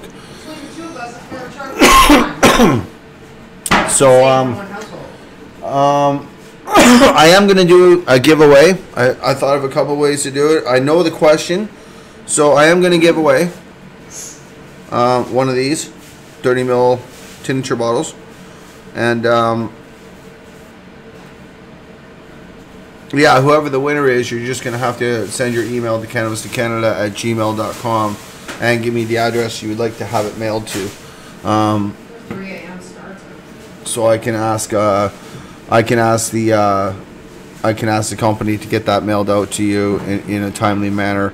Most importantly is because I really want to get this in the hands of people to try it before the government convinces people that 30 milligrams is enough CBD, or that 10 milligrams is enough THC. Maybe for a weekend warrior, you know, these guys are in suits trying to come in and tell me I need 10 milligrams. It's like, dude, I've been smoking this shit for 25 years to help stay alive, and you're going to tell me what I need? It's called tolerance and resistance, motherfucker. Let's keep this real. Tolerance and resistance. But and we'll do a weekly one of these. I know the company, we're just working out the details of how it's going to work, but I think it's going to be a weekly one or a bi-weekly one that we give away. And yeah, there'll be a list of things to do on the Herbal Passion website. They'll have a list of things that you need to do, you know, to be able to be eligible for the prize. Most important thing, if you want to be eligible, I can tell you the fundamental most important thing is you have to be registered, at least with Cannabis in Canada. The Herbal Passion website, I don't see them having a registration. Sorry, but anyway, these if you can't sign up, please send me an email to cannabistocanada@gmail.com, and I will try to find out why you can't get it. Paulie, honestly, nobody. I haven't got my license back either. Mine was sent back 3 times. I even called John Conroy. I got John Conroy on this one. John Conroy's on. I'm not going to get into names, but on a couple of us. But all the leaders of the coalition, all the board of directors, the government knows who we are. Trust me. Remember, I was cross-examined. They're taking all of our licenses and holding them. And I don't know if it's just us or if it's a larger problem that expands out to all medical patients, and that they're just not going to give any more licenses, because I truly believe that they don't want a 2-tier program. Common sense is going to go a long way. Once the general public understand the difference between the ACMPR and, you know, having a license under the ACMPR and being just a regular civilian that's legal, they're going to go get a medical license, because you don't have to have a diagnosis. You don't have to be sick. You just need a doctor to sign for you. And there's a bunch of doctors doing that. Important. Very important. Oh.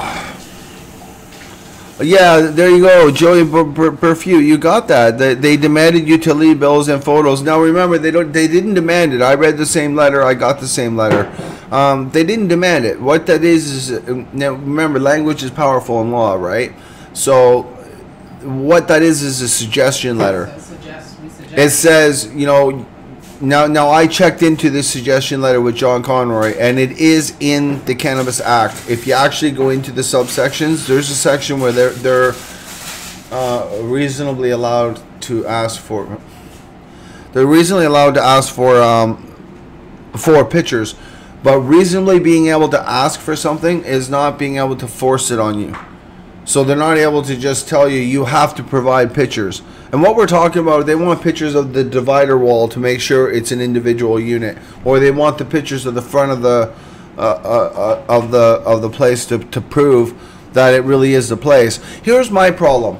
When you send your license in the first time, it says have your landlord sign here, and you sign here, your doctor signs here, so we get all that. Then we send it in. Then they send it back to me, and you know why?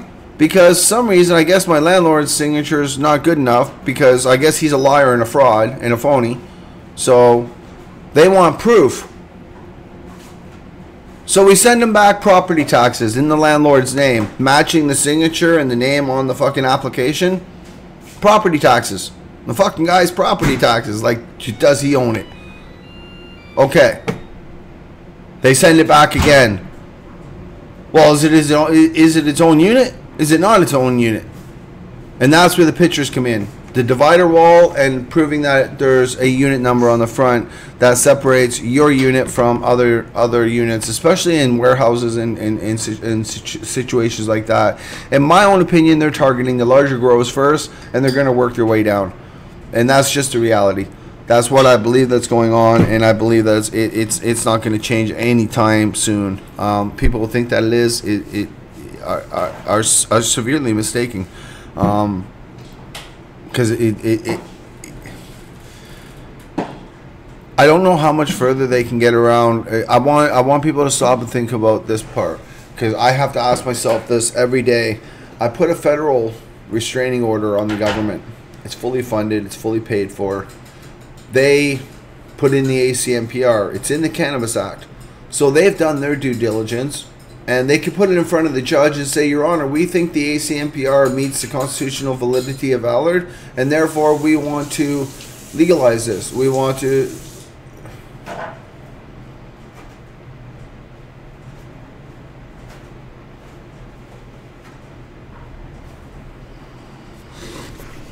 Sorry, guys. I just had a thought jump into my head there. Fuck, I forgot what I was even saying.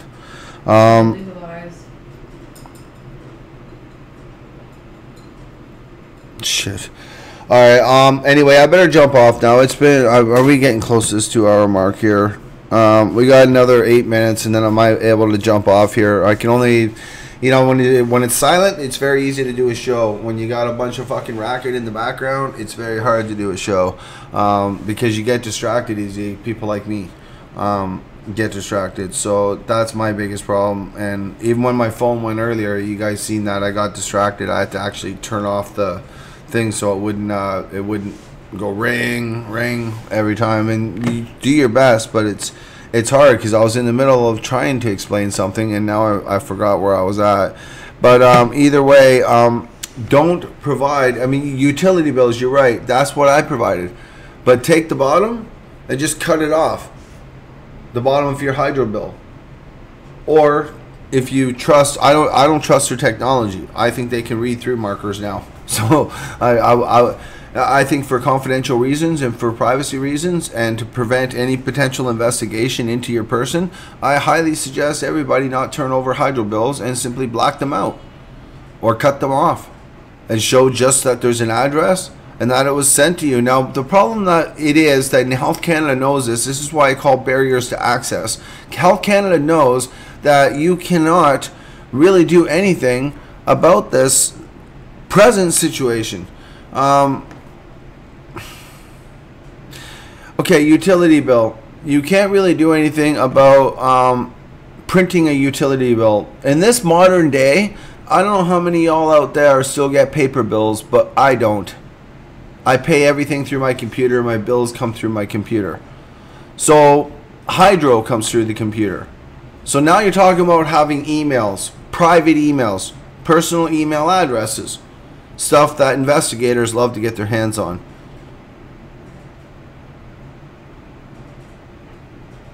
I don't know what they're doing at Health Canada, but a palliative cancer patient was told the other day that her file's being investigated and looked at by some officer. A palliative cancer patient. That's a serious thing for us to think about. You know, if this is Canada's approach to Allard, if this is how Canada wants to respond, then maybe another major lawsuit. And if they think we can't raise the money, they're absolutely wrong. That's the biggest thing, is the conviction. You know, there's now a lot more people aware, and now that we've legalized, it's no longer a medical affair. It's a Canadian affair, and I believe we'll get a lot more money a lot sooner. We just have to, one, find a good leader, a good president that's going to be able to take us that direction and hold people together, and two, optimize our fundraising so that our lawyers get paid and people don't have to shoulder it. I don't know if that's going to happen. I don't know how that's going to play out. Like I said, I've offered my support. Thanks, Justin. You have a great day too. yeah, it's just one of those. It's one of those things. Fuck, I'm killing off this last 10 minutes here, and it's fucking killing me. I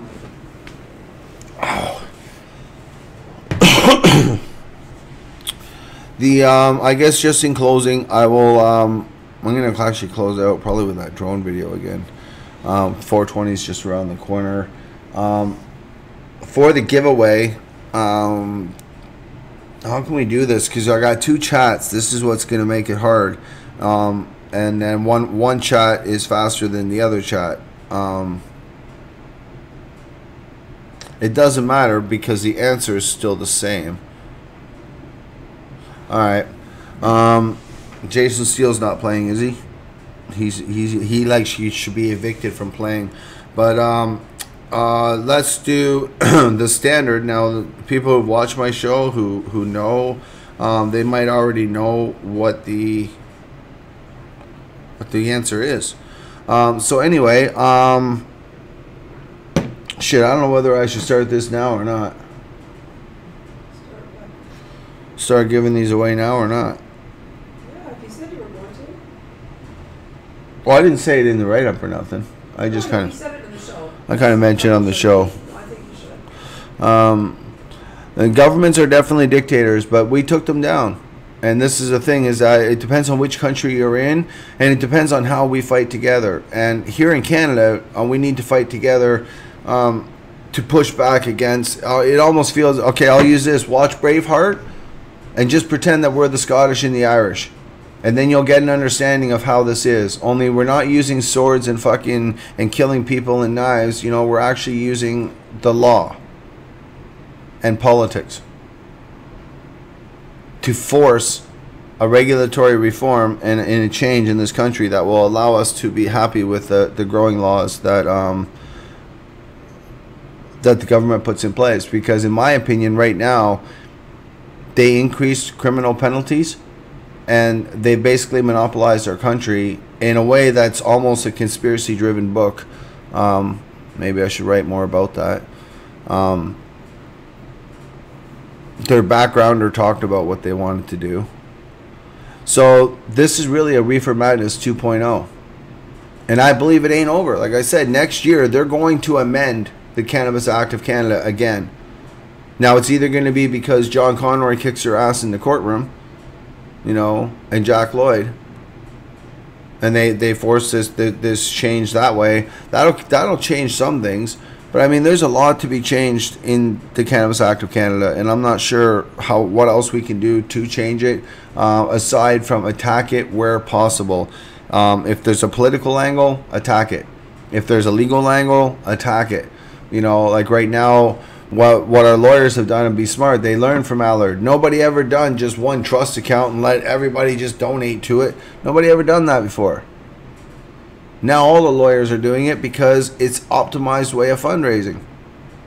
But it's not going to be optimized if we don't work together. There needs to be some sort of organization and some sort of cooperation amongst everybody to put down their sticks and stones and recognize the one with the biggest stick is the government,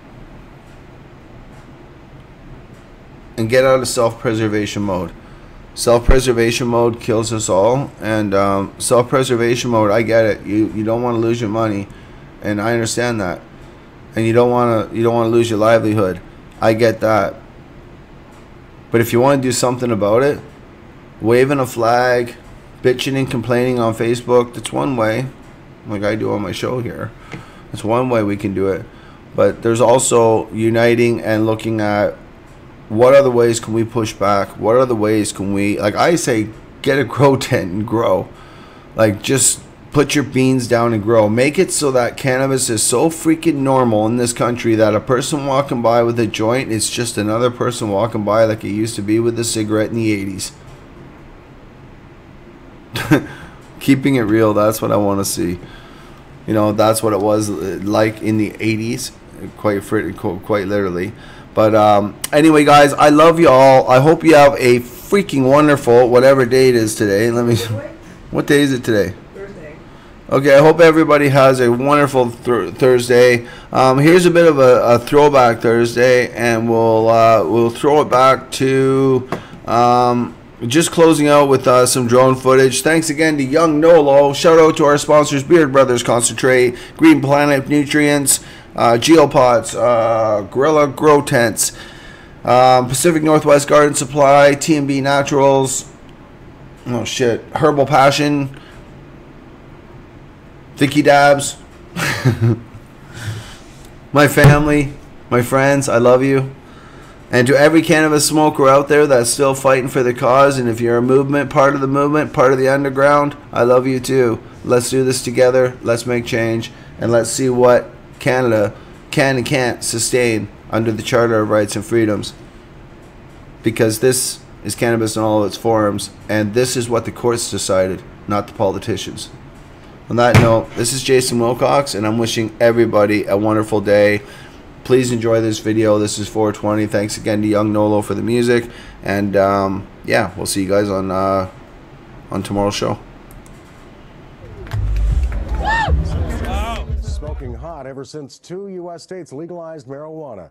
The company, called Green Planet, carries everything anyone would need to grow plants, any kind of plants, indoors.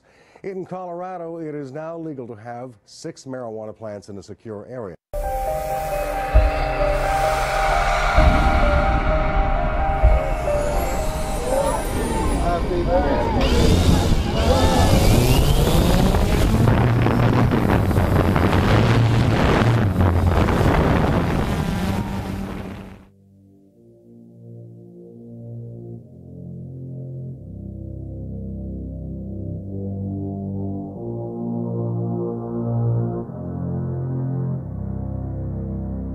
We be smoking weed, no stems and no seeds.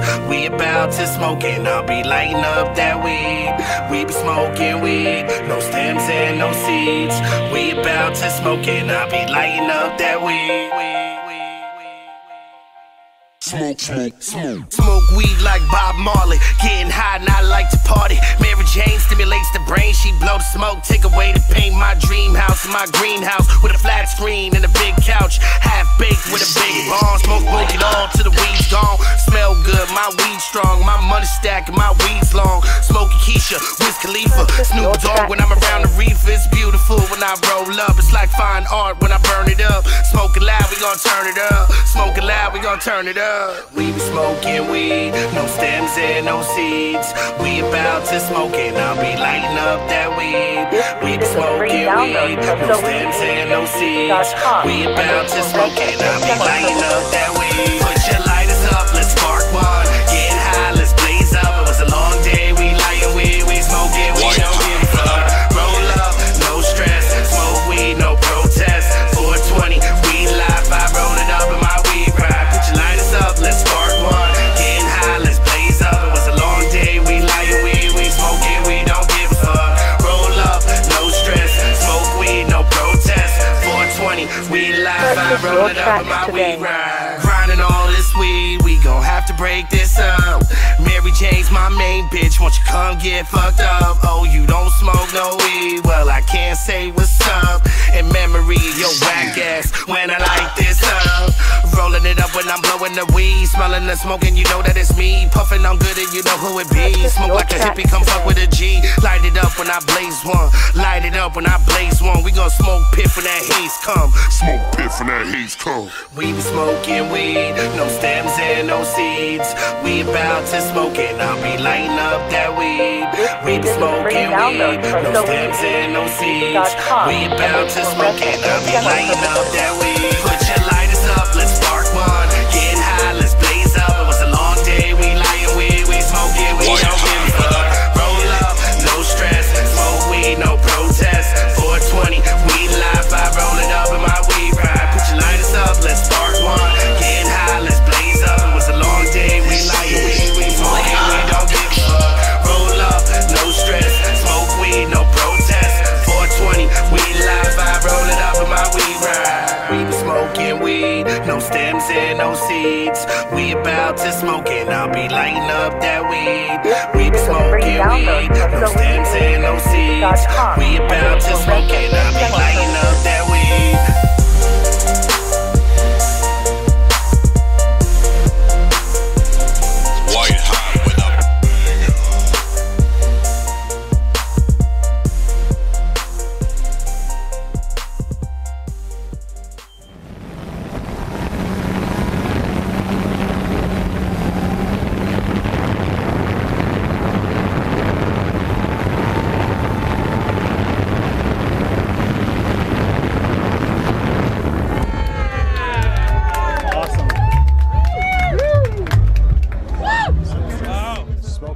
ever since 2 U.S. states legalized marijuana.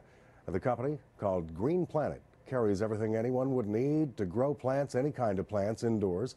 In Colorado, it is now legal to have 6. I just realized that we didn't do the giveaway. Shoot. How can I do this now? What about one of those number roller things? Or? I was going to do the number roller thing. It's just we lost a lot of people because I said that was it. I was closed out. I apologize. That screwed up the giveaway for today. I might just do the giveaway tomorrow. Yeah, wait till tomorrow, Dennis says. I agree. I think we should just wait till tomorrow. I don't think it's fair to the other people that were watching. And I just think they're gonna get it. Sorry, guys. Let me take that back. well, I said the same thing. I said that we'd do that. I'm looking at the numbers. There's like 6 people. We were holding around 10 or 11. Not that we were holding a lot, but it's just you want it to be fair. Share it around, guys. Try to pull some of the people back. If you've seen people in there, let them know. We forgot to do the giveaway. That's just Stoner Jason stoning out, quite literally. In the meantime, I'll let you guys share this around. If you guys want this to happen, share it around. Let's make this a precondition for the winner. To be a winner, remember, you have to be registered with CannabisInCanadaIncorporated.com. If you are not registered with our company, and I check our email list, then you disqualify yourself. Evelyn and Norman Two other steps would be to like the herbalpassion.net. Go check out the website. Most importantly would be to also like this show. And what else can we add to this? I'm doing this off the top of my head. That's pretty good. The Herbal Passion. 6 and 10, 16.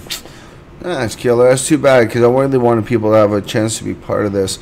There will be instructions up on the Cannabis in Canada website. I'm going to put one more video on. You guys want this to happen, you guys can make it happen. I'm willing to give this away. Let's just say we shoot for, we got 10 people on YouTube here, and we only got 6 sitting on Facebook because they all dropped off because I said I was going off air. So it's usually a 2-hour show. Please do your best to share it around, let people know, whatever it takes, I guess. Yeah, it does increase your odds, Dennis, that's for sure. But either way, I want to make sure this gets done. And remember, email address cannabisincanada@gmail.com, so we know where to send it to. And please share it around, and I'll just play this video, and it'll give me a little bit of time to allow you guys to get the numbers up, so we can actually get this giveaway done. We got 12 now and up to 8. So yes, please keep sharing around, and it'll slowly lift up. Short video. Beard Brothers slabs.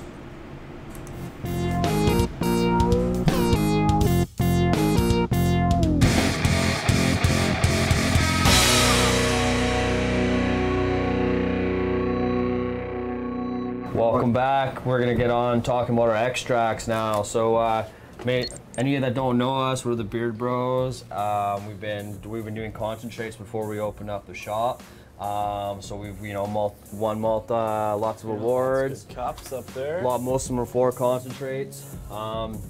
Yeah, so number one thing is quality, and with quality, to get quality, we need to make sure we're starting with quality flowers. So if you've seen our other video about flowers, we make our concentrate from that caliber of flowers. Absolutely. And yeah, and then we use the top of the line gear, so closed loop systems, vacuum, and we purge until it's clean. We kind of got like a process to it, so it's more or less on time. It's really around that 90-hour point. Yeah, so we're really stoked that you guys are watching this video and are interested in our shop and getting our concentrate. So we're 45 a gram for our shatter, which I don't know if many people are comparing for this quality. So we really want to make sure it's quality and it's a reasonable price for patients to access.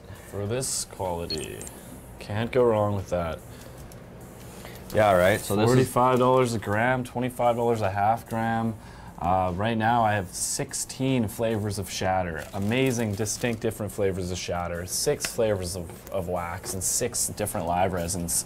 And I mean, for that selection, that quality, and that price, you literally cannot go anywhere else in Canada. Yeah, these are just some of our Amazing flavors. Like shatters. this is our cotton candy, pretty notorious for the beard bros. You got to check out the flower video if you haven't, because we talked a little about it, how amazing that quality is on the flower transfers to something that looks like this. Is a staple here. Beautiful, stability, wonderful. So amazing. The flavors are great. And then we get into this tuna. I mean, this is your typical authentic indica shatter, heavy indica. I mean, the glands are so resined out that it becomes a bit darker. Just to clarify, it's not, color doesn't mean quality. So I mean, if it's darker, doesn't mean that it's not a high grade, because it all comes down to the grower. If the grower matures his plant further and makes it more resinous and become darker, doesn't mean that it's going to be quality. Like one of our heavy Kushes out here, like this Master Kush, this comes out a bit later, but he's the same grower, the same crew as the cotton candy. So it comes out a bit later because they finish. Well, they get under the microscope and they watch those glands. A lot of guys like to take it really further. I mean, that purple Kush will come out probably darker. The critical mass a bit lighter. I mean, it just varies, right? So it's not always about how light it is. Lighter just means that it's going to be a bit lighter on the smoke. And like a lot of sativas are lighter because a lot of guys don't mature them to 10 or 12 weeks, so they take them a bit sooner. So that's why I usually get a lighter one. But yeah, so that's tuna there. This is actually white rhino and cotton candy. So this is our cup-winning white rhino flower. That's a beautiful one. And these are thick pieces too, Brad, and they're still coming out really nice and clear. Yeah, exactly. Just beautiful. Yeah. Really thick. Amazing. Really that's nice. our nuke in there. Yep. And that's another, you know, another indica dominant. So like Brad's saying, it doesn't always make the color different. But like, look at that beautiful color. Really fruity. You can definitely taste the shishka berry in that when you do dab it. Really nice. You know, for those that aren't really too familiar with dabbing, you should really check it out. I mean, this is an extremely potent, clean way of medicating. You're eliminating a lot of the carcinogens. I mean, you don't have any plant material. It's a lot better for your lungs, for your body. You're gonna wake up feeling a little more, you know, a little more pep in your step. You really kind of, I know, if you're on the go, you eliminate some time. You don't have to sit there, roll up a joint, just throw it in a pen, throw it on a rig, and you're good to go. That's such a good point though, right? You think about percentage-wise, I mean, most joints are nowadays between 20 and 30% THC in the flower, right? Like 30, you're not gonna get much better than that. Right. That's gonna be like, yeah, let's go. So all right, this can't go on for all day, so I'm just going to kill it at that. And no offense to the Beard Brothers, but it's been over the 2-hour mark, and I want to get this giveaway done. So, bam, quick question. First person to punch in, and now I don't care. I don't want to hear about excuses about lags or anything else between whatever platform. If you feel one platform's faster than the other, whether it's YouTube or Facebook, then you better jump on that platform now. I'm going to ask the question, and whoever gets the question first and accurately, yeah, I know tomorrow's another day, Justin. I've got a woman beacon in the background that wants me to give these out, so I should probably listen to her to save getting into more discussion later about it. So here nor there, it is what it is. We got quite a few people came on. You know, there's a few people on YouTube, and you know what? It makes your odds that much better. It's just that simple, and we want to see it get out. And it's funny because they charge $600 for one of these in Australia, average $80 to $100 here in Canada. So yeah, we do like to help out. So can somebody please tell me, when was the Allard injunction issued? This is a very easy question. Most patients would know it if they got the injunction. First person on either YouTube or Facebook to punch in the answer will win a tincture bottle from the Herbal Passion. I can't see YouTube, I go Facebook cards. I'm watching both. First one to pop up that gets it right. There was a date that the injunction was issued. That's the restraining order I put on the government. It's still on them right now. What date was the injunction issued? And now this might be a little harder because it's been a while since the trial ended. The trial ended in 2016. That was 2 years ago. Well, the longest run of years. No, I don't want years. I want the exact date and time, and then I'm going to say why. And I'm not going to give it away. Oh, one sec here. Be damned. March 21st, 2014. 12, 13, 14. He's correct. Be damned. Whatever your. Please send me your real name. Make sure you're registered at Cannabis in Canada in court or CannabisCanadaInc.com. But congratulations. You got that. That's what I'm looking for, March 21st. And the reason I say this is so that everybody understands, if we wait around too long, if we don't get enough money together, lawyers take time to file stuff. In this case, they were set to execute our gardens on April Fool's 2014. 10 days prior to the execution of my garden, just leave it, babe, please. 10 days before the execution of my garden, we secured the injunction that protected it. That's fundamental to understand. So congratulations to the winner, and that's important. Obviously they've got the injunction. Please send me your information to cannabisincanada@gmail.com, and we'll get that out in the mail to you. We definitely went over the 2-hour mark today, but that's good because I'm looking forward to the feedback. Sorry, I should also have said that if you are in any other country, you have to reside in the country of Canada. You have to live in the country of Canada in order to receive anything as far as gifts. So anyway, yeah, that was really well done. And again, hats off to the people that were able to make that happen, because being able to see that, and my apologies to people that watch this back and say, damn man, the guy could have just done it early on. We don't build our show off giveaways. That's not what we do. I don't even think I mentioned a giveaway in the write-up. That's the purpose in just showing compassion and trying to pay it forward. And just hope that the right person gets it in their hands, so that we can further the education and the relativity to CBD. So once again, congratulations to our winner. And yeah, and remember guys, that was 10 days before they were set to put our stuff in kitty litter, and ironically, of all things, they mailed out those 42,000 letters, and I sued them for that too. And that case is still being settled. And that's the big privacy case, the federal privacy case, for representing every member of the medical marijuana access regulations of 2014. You are eligible and will be eligible for whatever settlement comes out of this. And if you want more information, it's best to check the Branch and McMaster website. And it's also good to, if you want to get the latest update, or you can just call them.